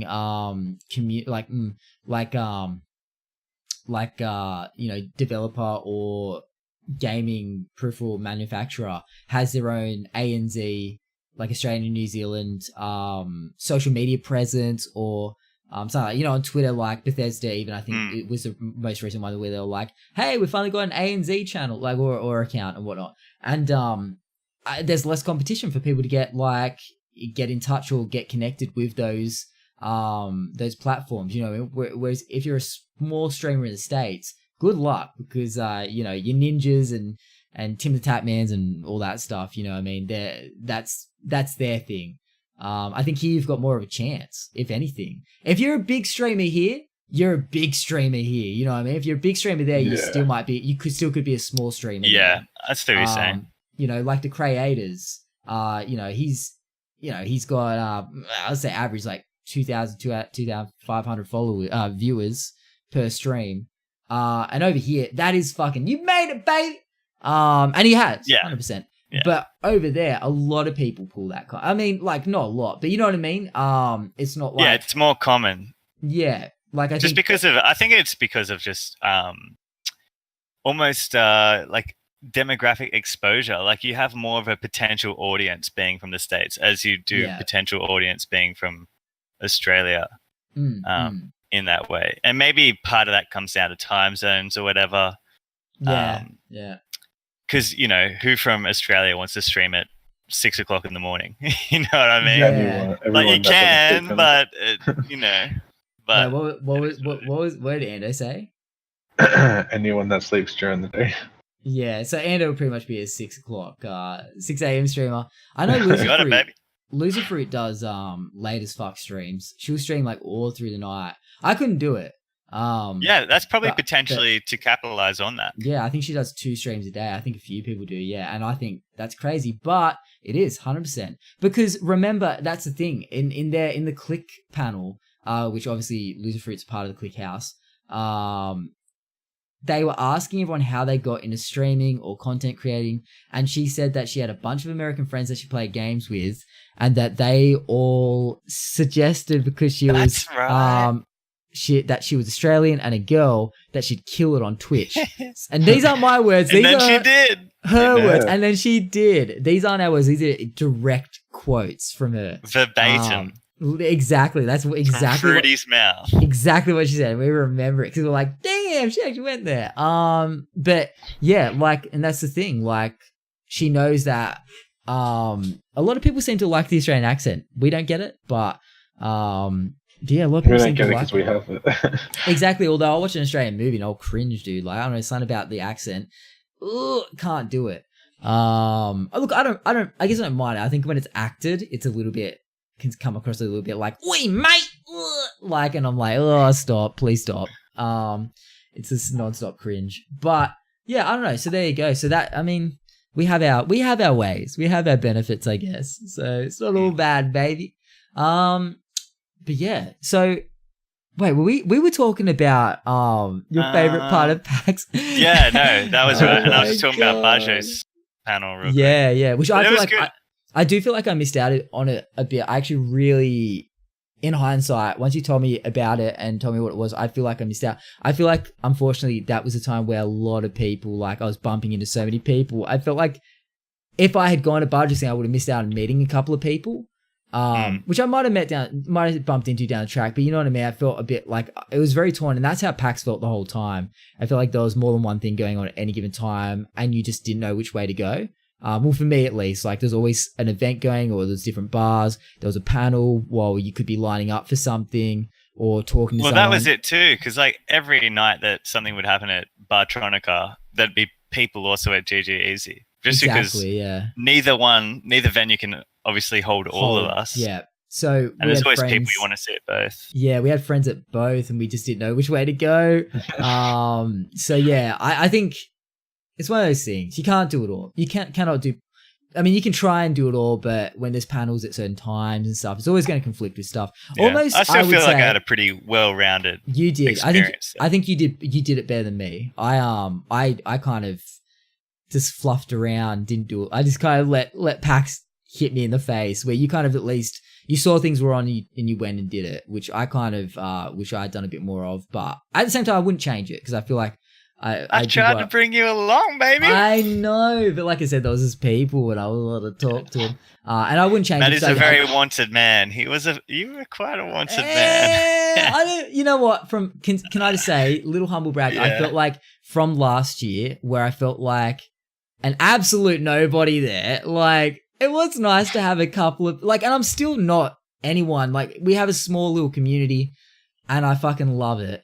But it was nice to walk around and have people go, "Yo, Matty," and turn around and just be like, "I don't know who said that," and then have someone I'd just never seen their face before come and be like, "Yo, it's me, such and such." And that felt amazing. And then for someone to even ask to have a photo, like, you know, not like I was a celebrity, even just as a friend, but meeting that person. Because I'm not a celebrity, I'm not famous, but it's more like the fact that they see me as a friend or someone that is worth getting a photo with. That's such a compliment just in life.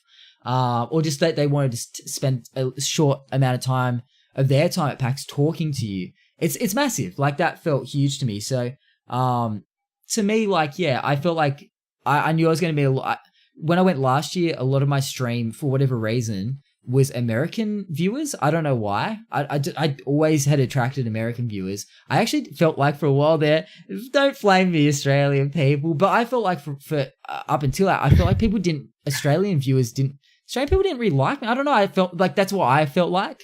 And I've heard other Australian streamers actually say that on their stream. I was like, I don't know why. Like, really? I guess I'm not going to say who said it because I've dropped their name already today on the stream. I feel like dropping it twice sounds weird, but you probably know who I'm talking. No, I know. But I just feel like, well, I felt like it was, I for some reason was like, why do I not get a lot of Australian? But I feel like it's one of those things you need to show the love back in a way. And I feel like Fortnite helped a lot with that. For some reason, it had a big oceanic community, and I feel like it brought in a lot of Australian people. And now I feel that's why PAX was so much more exciting for me this year, because I knew there was going to be so many more Australian people that I've connected with over the year that were going to be there. And it was just awesome. It was awesome to me. If I met you at PAX, I fucking love you, and it was an absolute pleasure. There was not a single most of you were great. Where are you going with this? I was going to say there wasn't a single person that I didn't have a pleasure of meeting, but I scrapped that. There were a couple of people that maybe were a bit uncomfortable. But that's okay. It's not their fault. It's just, it's fine. Yeah, and if you're listening to this and going, if you're listening to this if you're listening and going, was it me? It definitely wasn't you. But then again, if you're probably asking if it's you, then maybe it wasn't. It wasn't you. It wasn't you. If you're asking, was it you? Then probably wasn't you. But I love you. But it's a good chance. Yeah, I feel bad now. People are going to think Matt's so stuck up. He doesn't. It was some situations. It's not a big deal. Anyway, let's move on. Let's move on. But just quickly, almost made a mess there. No, not real. Okay, maybe I did. But anyway, well, what timestamp is? I'll get rid of that as well. I feel like this is so candid. I feel like I want to try and not cut things out of the podcast. I don't want, you know what I mean? So it's all right. It's fine. I think people you'll get one angry comment, whatever. Who's even listening? I mean, I feel like we lost them after the first episode. But yeah, I feel like if anything, people like a bit of controversy. Ooh. Not controversy, but People like a little bit of a train wreck here and there when it comes to People love the E-drama, dude. Yeah. People live for E-drama. E-drama, baby. But yeah, no, honestly, I think for me, my favorite parts were just actually meeting everyone. I know it sounds kind of corny or lame, but I think honestly that's why I went there. I think I wouldn't go to PAX if it wasn't for the people that were going as well. It wouldn't interest me going there because I'd just be like, I'll play the games when I come out. But yeah, so I just big thank you to everyone that went and showed some love to me and CJols. Not Ando, because And thanks, dude. Thanks for thanking people on my behalf as well. It was a pleasure. No, that was sincere. Like, I wasn't that's sure nice if that you thought of me as well. Yeah, I wasn't sure if you were going to be like, I can thank them myself, like an independent woman. No. It was. No, I had lots of fun as well. Heaps of people were generally like quite nice, quite great. Yeah, really I lovely. had so much fun as well. Oh, next year he was like, I had so much fun as well. Oh, that's a feels bad moment. Ando, we'll get you there next year. Could have been there, mate. You could have been there. Just got to get that rice factory job back. On the whole PAX thing, and I'm going to throw this out there straight up, so just so you can flag it if you want. You're allowed to cut this out if you want to cut this. Oh, Jesus. I have to do work. Okay, yeah, tell me. Spicy. The phone notes are out so I can put the timestamp down. Okay. How do I phrase this right? I don't want to like offend anyone. Yay or nay? Oh, okay, here we go. Twitch stream business cards. Ooh. Nay. God, it's a hard one because we have friends with business cards. And I know. There's some lovely people that... We have some friends with business cards, and we have God. some friends that don't use business cards. This is definitely like stepping on toes territory, but let's deep dive a little bit. Look, I want to be half. I want to. Okay, Ando's going to straight nay. Why? Can you tell us a little bit why? It's awkward. Like, I don't know. It's just no. Good backup argument. Look, it's just awkward and cringy. That's what I meant to say. Compelling argument, Ando. I'm sorry. Okay, so we've got an awkward and cringy from Ando. I don't know. It's just no. Yeah, look, it's a nay from me too. But at the same time, so I'm torn. I'm actually literally torn. It's a nay from me. You there? Yes, I am. I know I seem pretty dead set on it, but I'm not trying to play devil's advocate for the stream. The podcast. One day I'm going to stop saying stream. It's more a nay than a yay. I think it's definitely a nay if I was to be doing it. I've been around for a while now, and I feel like just me being me is enough to kind of meet new people. I think if you're a very new streamer, it's so hard, dude. It's a nay. It's a nay from me. I'm not, but can I say I'm not offended if someone gives me their card? Not offended, and that's their prerogative. Prerogative, is that the word? Yeah. I think it's okay, but you have to be very careful. If you're a streamer giving out cards. I think in 2018 it's become a little bit. Last year everyone seemed to have cards at PAX. A guy was handing out potatoes with his Twitch name on it. Literal potatoes. He carried a bag. Actually not a bad mark. I think he's clever. I think his name's potato. I think his name's a potato in HD. I don't think it was Vondel. I know Vondel's thing is potatoes as well, but I think it might have been potato in HD. I can't imagine Vondel handing out. No, but this guy literally walked around with a backpack full of potatoes with his Twitch name on it and gave people potatoes, which I thought was pretty goddamn funny. That's more almost taking a piss of himself. So that's almost just okay. It's marketing yourself, but not being too on the nose about it. Is that the word? Yeah. I think. Look, who did we hear? So we have a friend who of the stream who made stickers with their Twitch name on it. That's totally fine. That was it's a picture of like one of their emotes. If you're listening, shout out to you. We fucking love you. and it has their Twitch TV URL at the top of the sticker, but very small, it's this cool little sticker. It's very non-invasive. Exactly. Like it's. I froth on that. Simple. I thought that was dope. Stickers, okay. Business cards. And stickers, you put them on things. You know what I mean? Yeah. So that I think is good. I got that sticker and I thought that's dope. You know what I mean? It almost is. It was just there was no kind of. You get a card and you go, where am I going to put this? You just throw it in your bag and you forget about it. You know what I mean? With the rest of the business cards you collect, you just exactly. dump them when you get home. Exactly. With this sticker, just because I also just didn't want to carry, I just slapped it on the back of my phone thinking I'll peel it off later. It's actually still on the back of my phone. One, because I don't know if if it can come off. So shout out, you played me well, Ash. But I felt, and I felt like with cards. So that was where I was going with the sticker. So she went to give that sticker to someone at one of the bars, or saying, I think someone went to, or maybe someone else went to give her sticker to them, not her. And the person said, "Oh, like what's that?"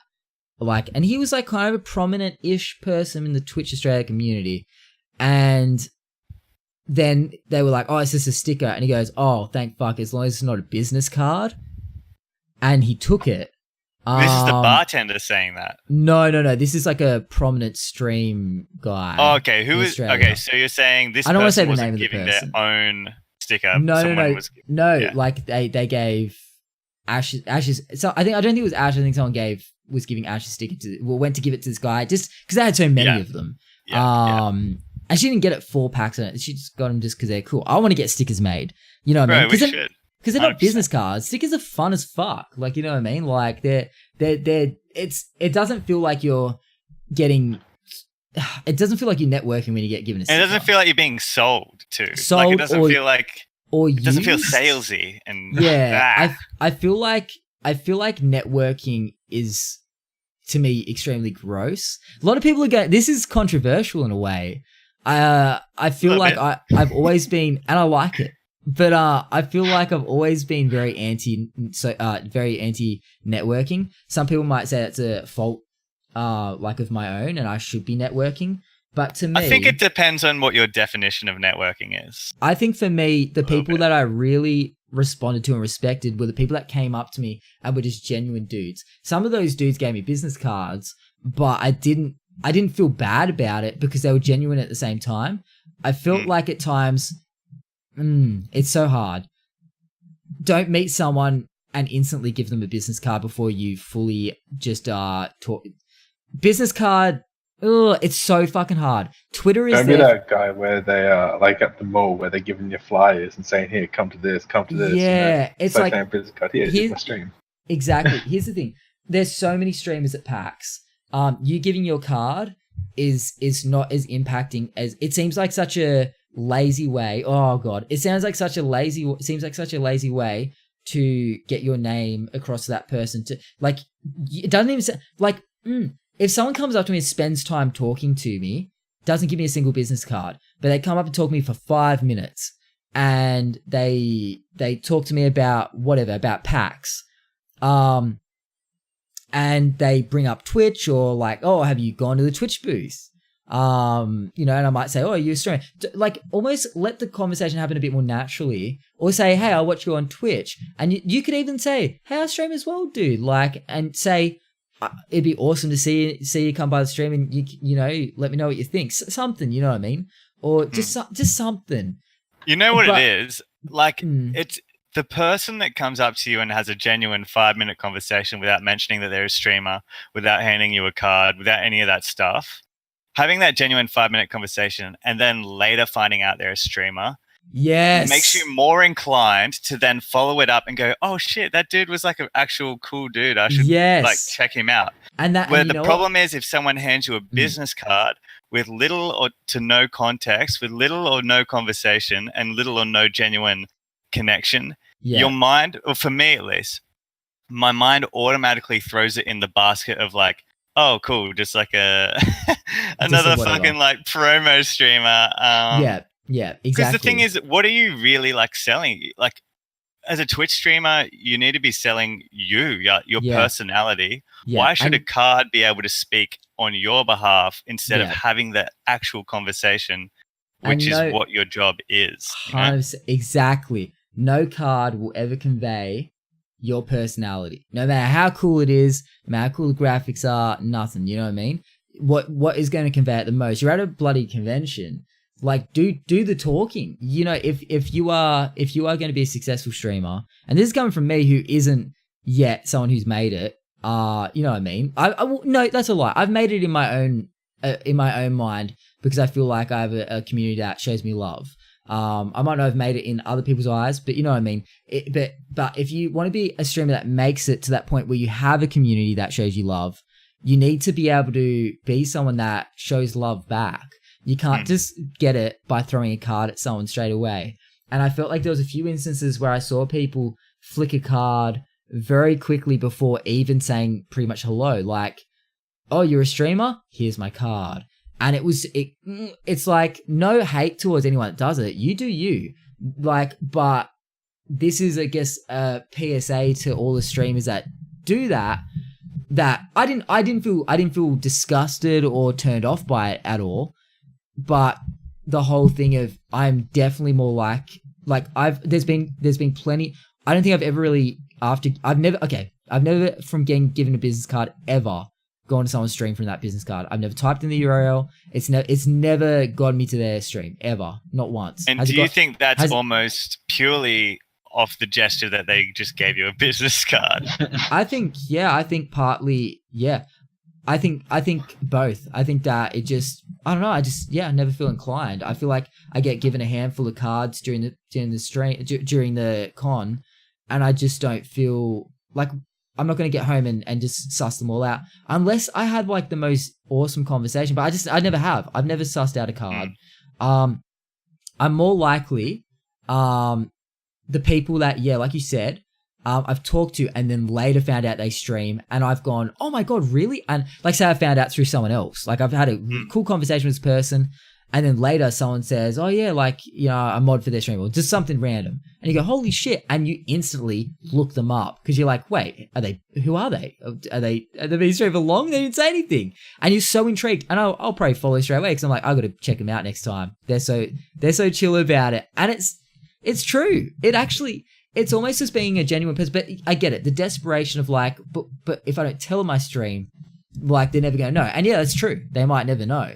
The only other thing I think is better, or the best way is just talking to someone and then not saying you're a streamer, right? This is probably my. I don't do this. I didn't actually actively suss really anyone out over the con. I feel like I just let anyone that wanted to say hi. Not that I'm a big, you know what I mean? I like the idea of not bothering anyone. If they wanted to say hi to me, I was around.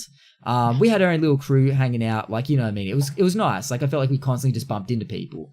But the thing was that I would have a good talk with someone I've never met or blah, blah, blah, maybe at a bar or something.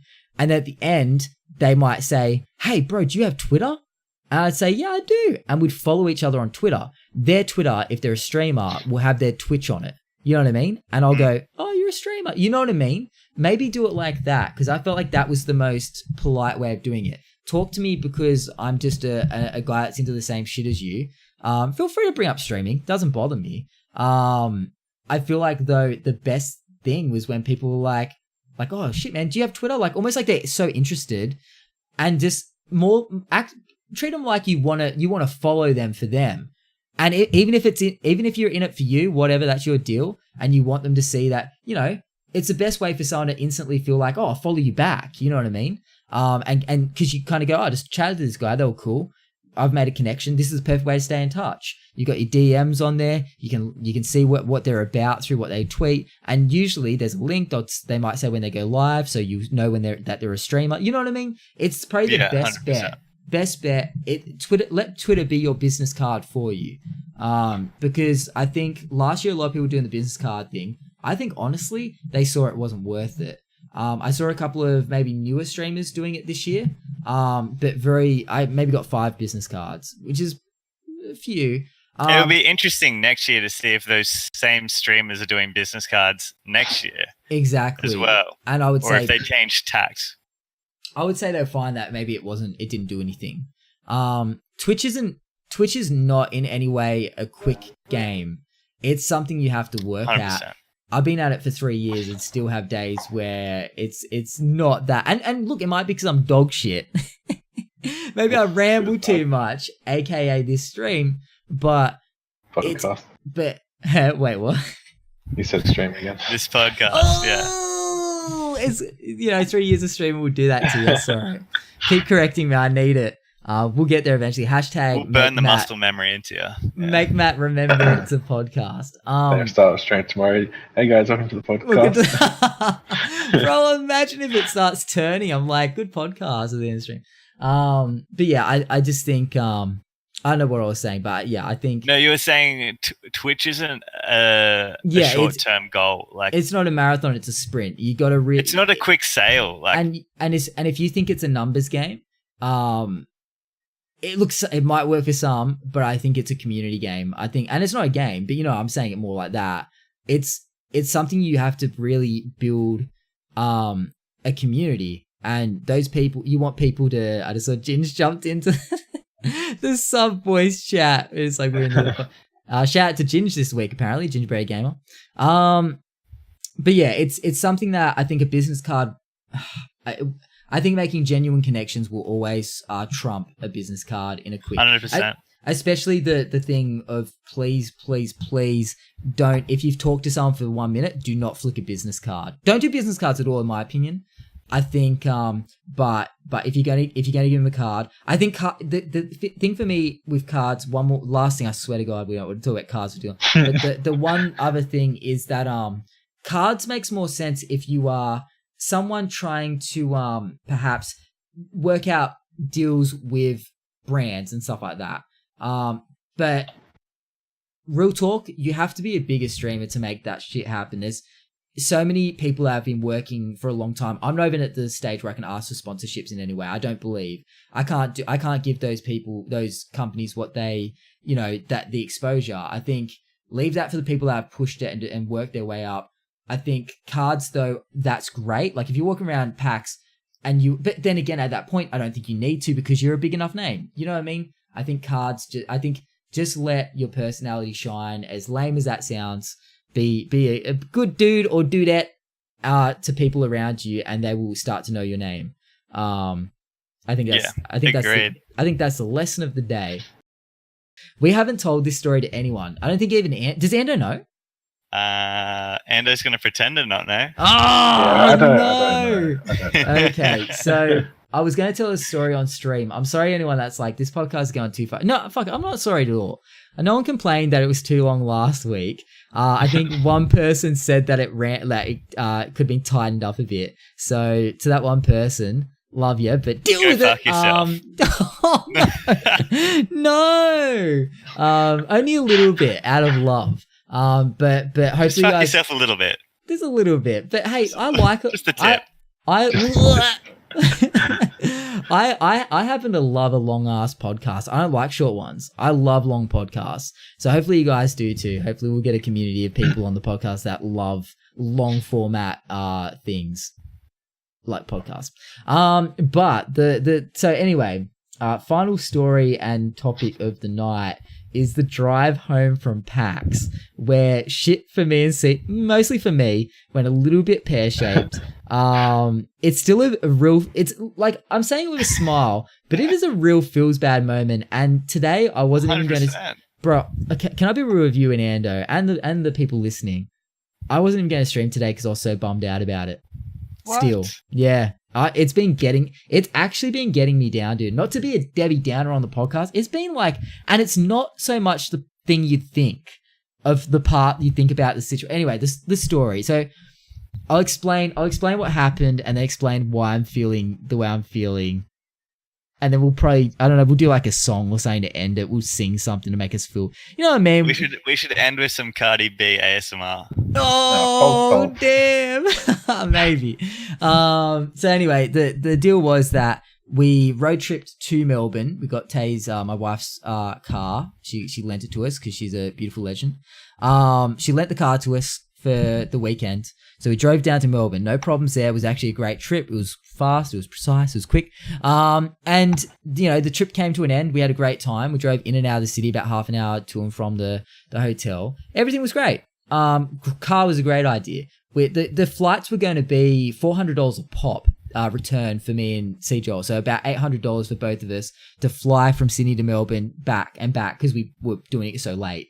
To drive there and back, it cost us maybe like $300 in fuel for everything. So $150 each if we're splitting it like that. I still don't fucking know, probably not. But that's fine. Still cheap as fuck compared to what we're going to pay. So car seemed like a great idea.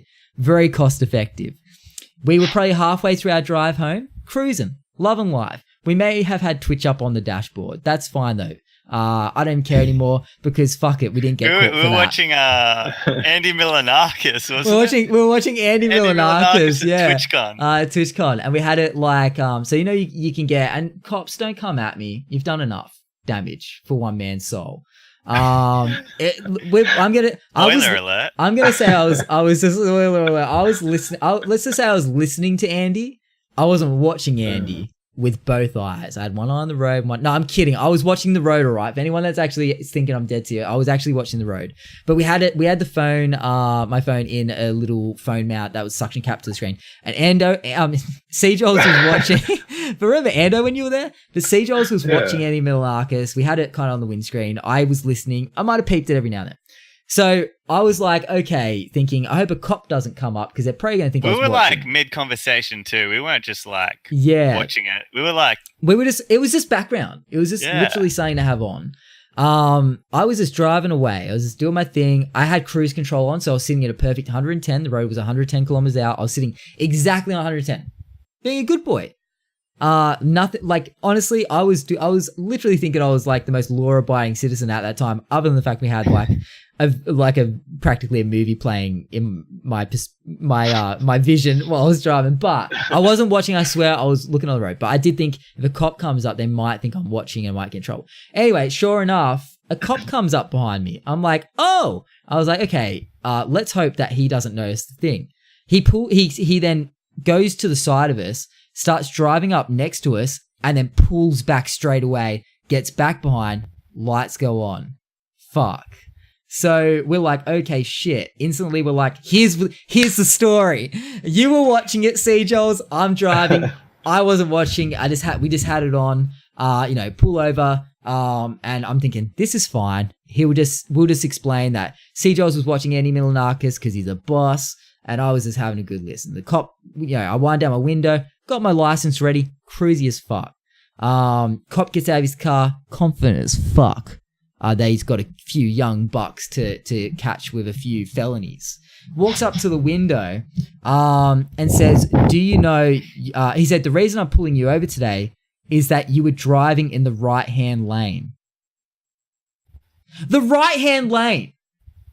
There's 2 lanes on this road. There was no one else around. I don't know if this law carries over around the world. I'm guessing it probably does in America or whatnot.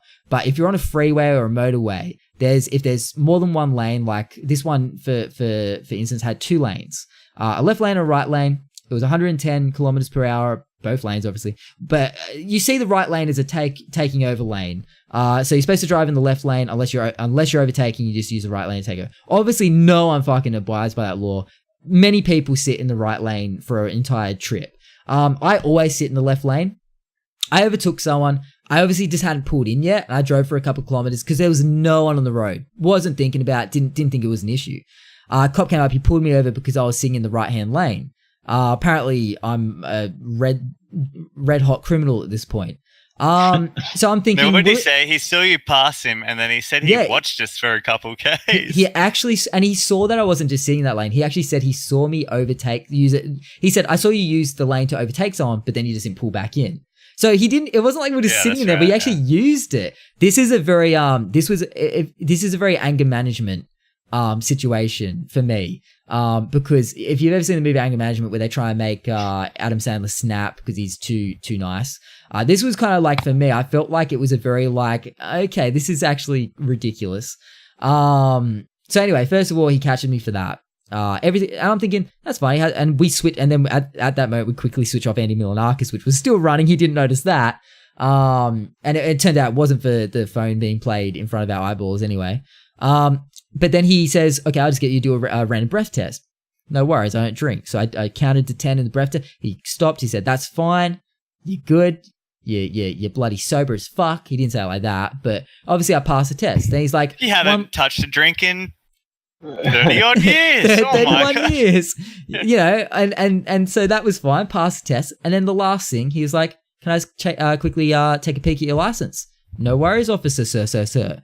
So I get my license out, pass it to him like a fucking boss, thinking, here we go. See, Joels, we're going to get it. This is fine. He doesn't care. He's going to let me off in a court. Pass him the license, and he looks at it. I'm thinking, all right, I wonder when he'll pass that back, because everything's okay here. He says, "Is this a current license?" I'm thinking like, well, no, because I got it like a fair few years ago. But yeah, at the same time, yes. Didn't think anything of it. Said, yeah, it is. It's my current license. And then he showed it to me. He said, "Why is it 6 months out of date?" And I've never been so, honestly, I don't think I've ever been so shocked in my life. I have been driving for the last 6 months unlicensed and didn't know it. Instantly I'm thinking, your boy's going to jail. I've got visions of me dropping soap all over the place. It was scary. C-Joel's, can you remember what my face looked like by any chance in that moment? Dude, I remember, and he was like, I thought he asked something like, "Is there a reason you're driving on an expired license?" Yeah, that's what he said. I think that was more what he said. Yeah, and they showed me, and it said it expired in April of this year. Like you're. I didn't know what to say. Shell shocked, bro. Yeah. I've never been that shocked. You forgot English for a little bit. And you're I honestly, I think I went for like 30 seconds not knowing what to say. I was like, but how did I? You know what I mean? I was so like fucking shocked. And he, I don't think he bought it. I think the whole time. Dude. He kept the pressure up. The whole time, I think he actually thought that I was knowingly driving unlicensed. Had no idea. I can explain, by the way, how this has happened. Because I said to him, shouldn't have I got a letter telling me my license was going to expire? And he's like, he said he was a fucking hard ass, this guy. There was no batting my motherfucking eyelids for this guy. He did not want he hated me. Low-key fucking hated me. Let's just say he wasn't really there to serve and protect. He was there to fucking get a bit of a power trip. But I digress. I don't want to fucking rag on our beautiful police force that keep us safe. Because I love him so much. He's going to hear this and then choose to take you to court like he threatened me. Yeah. Fuck that guy. Takes his job too seriously. But literally put me over for sitting in the right lane with no cars around. Everyone I've told so far, they're like, wow, that's petty as fuck. I get the license thing. I look, but the most innocent mistake, a real feels bad moment. Look, my fault. I've been driving since I was 17. I'm now 31. I lost my license in like the first year of driving because I was an idiot kid. I slipped over the speed limit by like 10 a few times. And I also had the few times I got pulled over for a random breath test. I sometimes didn't have P plates on my car because I used to use the same car as my parents and they take them off and I put them, you know what I mean? So it was very innocent things that used to get, I was never a hoon, you know what I mean? But I think because I was a P player, they targeted me. But since then, got my license back. I've been driving for over a decade. Not a single problem. Like I've never done anything wrong. You know what I mean? I've been very cautious. So I kind of was hoping that maybe my clean driving record would get me by. Unfortunately not. Turns out that at the end of the day, he didn't waive any of the fines for being unlicensed or also driving in the fucking right lane. So I got a fine that was over $500 for the expired license. Kind of fair enough. It was a complete accident and it's a real feels bad moment. I can't believe it happened. I feel like an idiot, but Tay and I worked out how it happened, how I overlooked it. And it's an easy overlook. But I got over $300 fine for driving in the right lane. Oh God. And it wasn't for most of the trip, all of the trip, we were in the left lane. I know we were, because I always do. But I overtook a guy, we were chatting, no one was on the road. Literally it was a dead road. And so over $900 in fines. Big yikes. Big yikes. C-Jules had to drive us home the rest of the trip. So shout out to C-Jules for, and he was pretty tired before. Luckily got a slight snoozing. I I was like Yeah, snoozing he up was- until the point that we got pulled Yeah, over. so I was a bit nervous because I was like, is he awake enough? But it's like we had no choice. But yeah, so big fucking yikes. I get it. I think, oh God, I do feel pretty bummed about the situation. I wasn't happy. After we left, I did kind of let out my rage a little bit. There may have been a few, what's the word? Explicit words dropped. I wasn't like kicking and punching anything. It was a very passive, like, fuck that guy kind of attitude.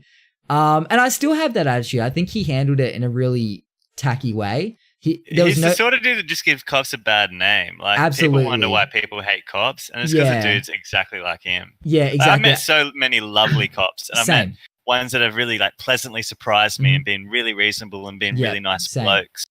But every now and then you come across one like that, and you're like, man, cops are dickheads. Yeah.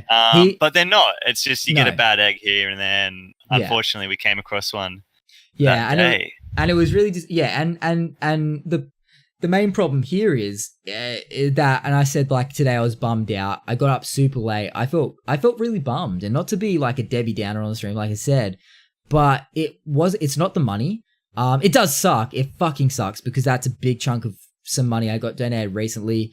Luckily, look, if it wasn't for, big shout out to Dark Goddess on my stream who donated $5,000 the other day for me to shave half my beard, not even all of it, just half my beard off. If it wasn't for you, Dark, this is a real talk moment. I hope you're listening. I'd be in a lot of trouble right now, like more than you realize. The show would be over. So big shout out to Dark. Because things would be the worst. Like there'd be trouble for me. Like massive. Like I can't even. I'm thinking back to. That's what's making me so. That's part of what's freaking me out. I was saying this to someone the other day who was like, I don't want to digress too much, but about you know how they've got now what's that fucking thing where you can just get something from a shop but you don't have to pay straight away? What's that called? Afterpay. Where you can you can take anything you want and you have to pay like 4 installments down the track. And they're preying on obviously people that don't have the money at the time. Probably won't have the money when it comes to the payment plan time. So they'll start getting fees. The whole thing with that is we were talking about that on stream recently. I said, I get it. If you don't have the money, don't buy a thing. Don't get a thing. Don't get it till you have money. It's the worst thing you could ever do. It's setting yourself up to it's literally the worst thing you could do with your money is spend the money you don't have. Please don't afterpay. Coming from Daddy Matt, like please don't, Daddy Matt. That sounds creepy. Ooh, Daddy. I'm not sure how I feel about that one, dude. Fuck, gonna be. But you know what I mean? This is your dad speaking. Don't fucking spend money you don't have, please. Afterpay is the devil. Because the thing is, you might think that you've got money coming in. Say you're like, oh, I'm gonna get paid next week. Or like, oh, someone's going to pay me back for something coming up. And yeah, that might be true. Nothing is ever guaranteed in life, especially when it comes to money. This is me saying, as a real talk friend of anyone that hangs out and stream. And at the moment, I think the only people that will listen to the podcast, I should say, podcast or stream. This is me as a friend saying, please heed my fucking warning. Do not do Afterpay. Because things like, you don't know when you're going to get a very innocent mistake, $900 fine, and that will fuck your life up. Luckily for me, I had a safety net that someone gave to me, and thank you, Dark. Because $900 is a lot of money. And probably the biggest, shittiest thing that the cop said, I was kind of whinging about like, bro, that's so much money, dude. Like, really? And I was like, can you just at least give me a caution for the right lane shit? $300. You gotta be. And he said, not for someone that's unlicensed. Like, he was just I get it, but I don't get the way he went about it was very snarky. But you don't know when. Yeah, you just don't know when something's going to happen like that, and you're just going to be absolutely fucked. So if you don't have money, do not spend it. Money should be. This is not a finance podcast, but just as a real talk thing and something I'm thinking about in my head, like, holy shit, that would have been game over for the stream. Like, it would have been. I would have had to just absolutely drop in and go get a full-time job instantly. this couldn't have been my job anymore. It would have been game over. So back to that Afterpay thing. I just wanted to say, because I was talking to people about that, and I said, when things are going to come up that might fuck you over, that's one of them. Anyway, so now that we've bored you with the facts of that story, real quick on that. Oh shit. So do you have to like go for your L's again, or are you just suspended? I don't know. And have you ever had a license, dude? No, I have my L's, that's it. Okay, can I just say first of all, fuck no, thank God. No, Imagine you that. don't. Because I know there are some people that have and they have to get their L's. I feel no. No, he didn't That's lose it, why and it expired. But because it expired and he got pulled over for it. No, okay, actually, no. I think like an actual sensible question. Yeah, no, luckily not. Take that laugh back. Yeah. That was me trying to anyway. No, yeah, 100%. No, I don't have to. Luckily, I don't even lose demerit points on it. The only thing I lost demerit points was on the right lane thing. I'll probably get my new license and lose it immediately from that right lane shit. I mean, $300 for it is crazy. No, you won't, but you know what I mean. You get like what, 10 demerit? 10 demerit points? Yeah. On a full license? Yeah, and it would probably be like 2 or something like that. Yeah, it'd be probably 2. Even 4 or something. But yeah, the one other thing was that I found that you could renew your license now online. I was all like, oh, exciting times. Future is here. So I was like, fuck, I'll just do it online. Easy clap. And it turns out I'm like less than a month out of the period that you can do it online. Now I have to actually go to a place to do it. So it feels bad. And nothing was working for your boy. Yeah, it was like, I got to do it within 6 months. And my license like just ran out like less than a month ago. It's been just about 7 months. So unfortunately I couldn't do that either. So, I guess what I'm trying to say is, do everything bad on the road, just don't get caught. No, I'm kidding. Wow. Be good on the road, watch out, because and just make sure go check your license right now, make sure it hasn't expired. PSA from your boy MattyAP. With that, I think we'll wrap it. I've done once again a lot of the fucking talking. Next week I'm gonna let C-Jaws host it. Or Endo. Nah, Endo, get a better mic and we'll let you host it. Why? How short do you want it to be? Yeah. I agree. No. But thank you again. 20 minute once again, we're still learning ropes. I think this one legit might even beat the length of the last one. I feel like you're just learning how to not ramble it. I know, but I feel like we all kind of like keep talking about subjects like, you know what I mean? We all have our opinions. I like it though. I like it. Anyway, no more rambling. C-Jaws, if anyone wants to find you, where will they find you? Generally in the MattyAP stream, hanging out on a weekday night. Yeah, there you go. If you want to hit C-Jaws up, find him on my stream. On Discord, honestly, like I don't know why, but I mean, if for any reason, I guess just on Discord. Hey? Yeah, I guess if anyone exclamation point Discord. If you're a mod, if anyone, oh wait, if anyone, didn't know? I thought we changed that anyone can do it. No, but if anyone wants to join the Discord, please let us know. It is a request basis. Just comment. Unfortunately, in the drop a comment on the YouTube video or hit me up in some form of other place. I'm sure you can find me. Well, I'll say where you can find me. Find me just at the MattyAP on Instagram, Twitter, YouTube, Twitch, all that good shit. You can drop me a line on any of those things. I think probably drop me a line if you want to message me. Best place is probably Twitter.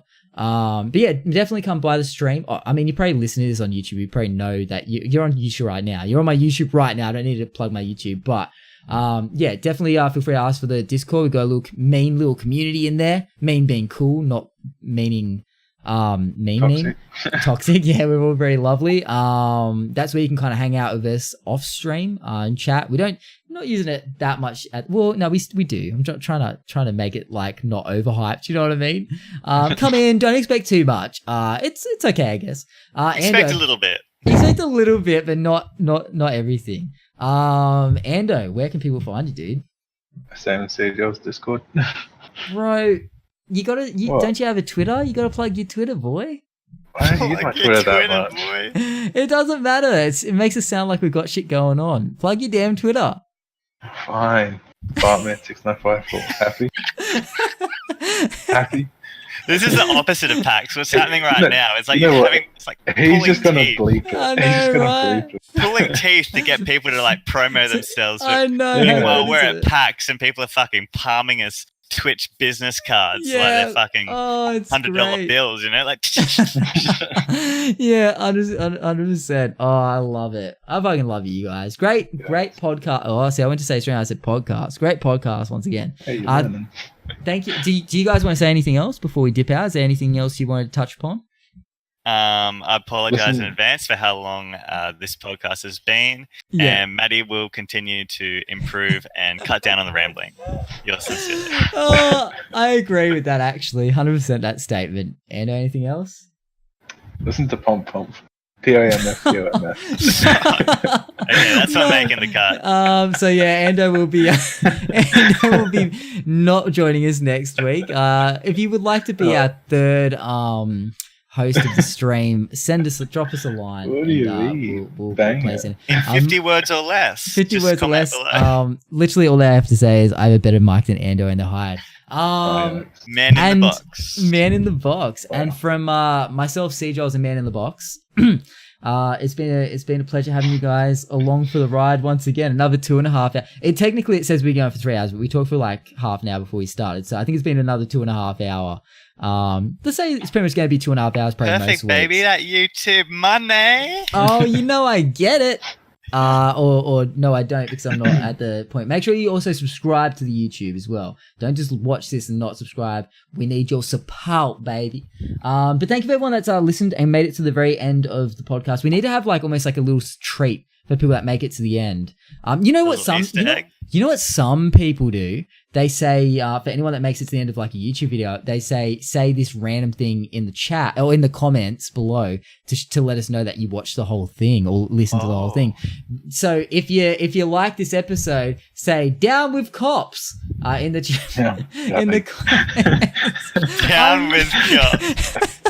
What about cops are dogs? That's a good one too. I like shouting that from my car window. And just add Monka S to the end of it. No, we're kidding. Don't say that. Just if you, you know, just like that. This podcast is a mess. It's shambles. No, just say, Ando, get a new mic. If you say that at the end of the stream. Come on. That was said last at the end of last Yeah, true. People said it last year. What should we say? Oh God, what's something silly to say? Say something silly. Right, literally just write something silly.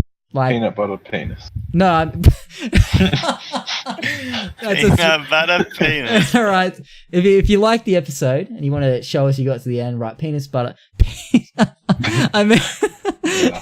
Peanut butter penis in the comments. Any OGs will know where that reference is from. It is a bit of a throwback, that one. Peanut butter penis. To show that you're a real one, a loyal. And thank you for all hanging out. Appreciate it. We've tried to say goodbye a few times. Been a good podcast. And we will catch you motherfuckers on the next one. You know what as well, I never say welcome to the cat. I never call anyone pricks or anything. We need to start getting that into this to make it seem more like a, you know what I mean?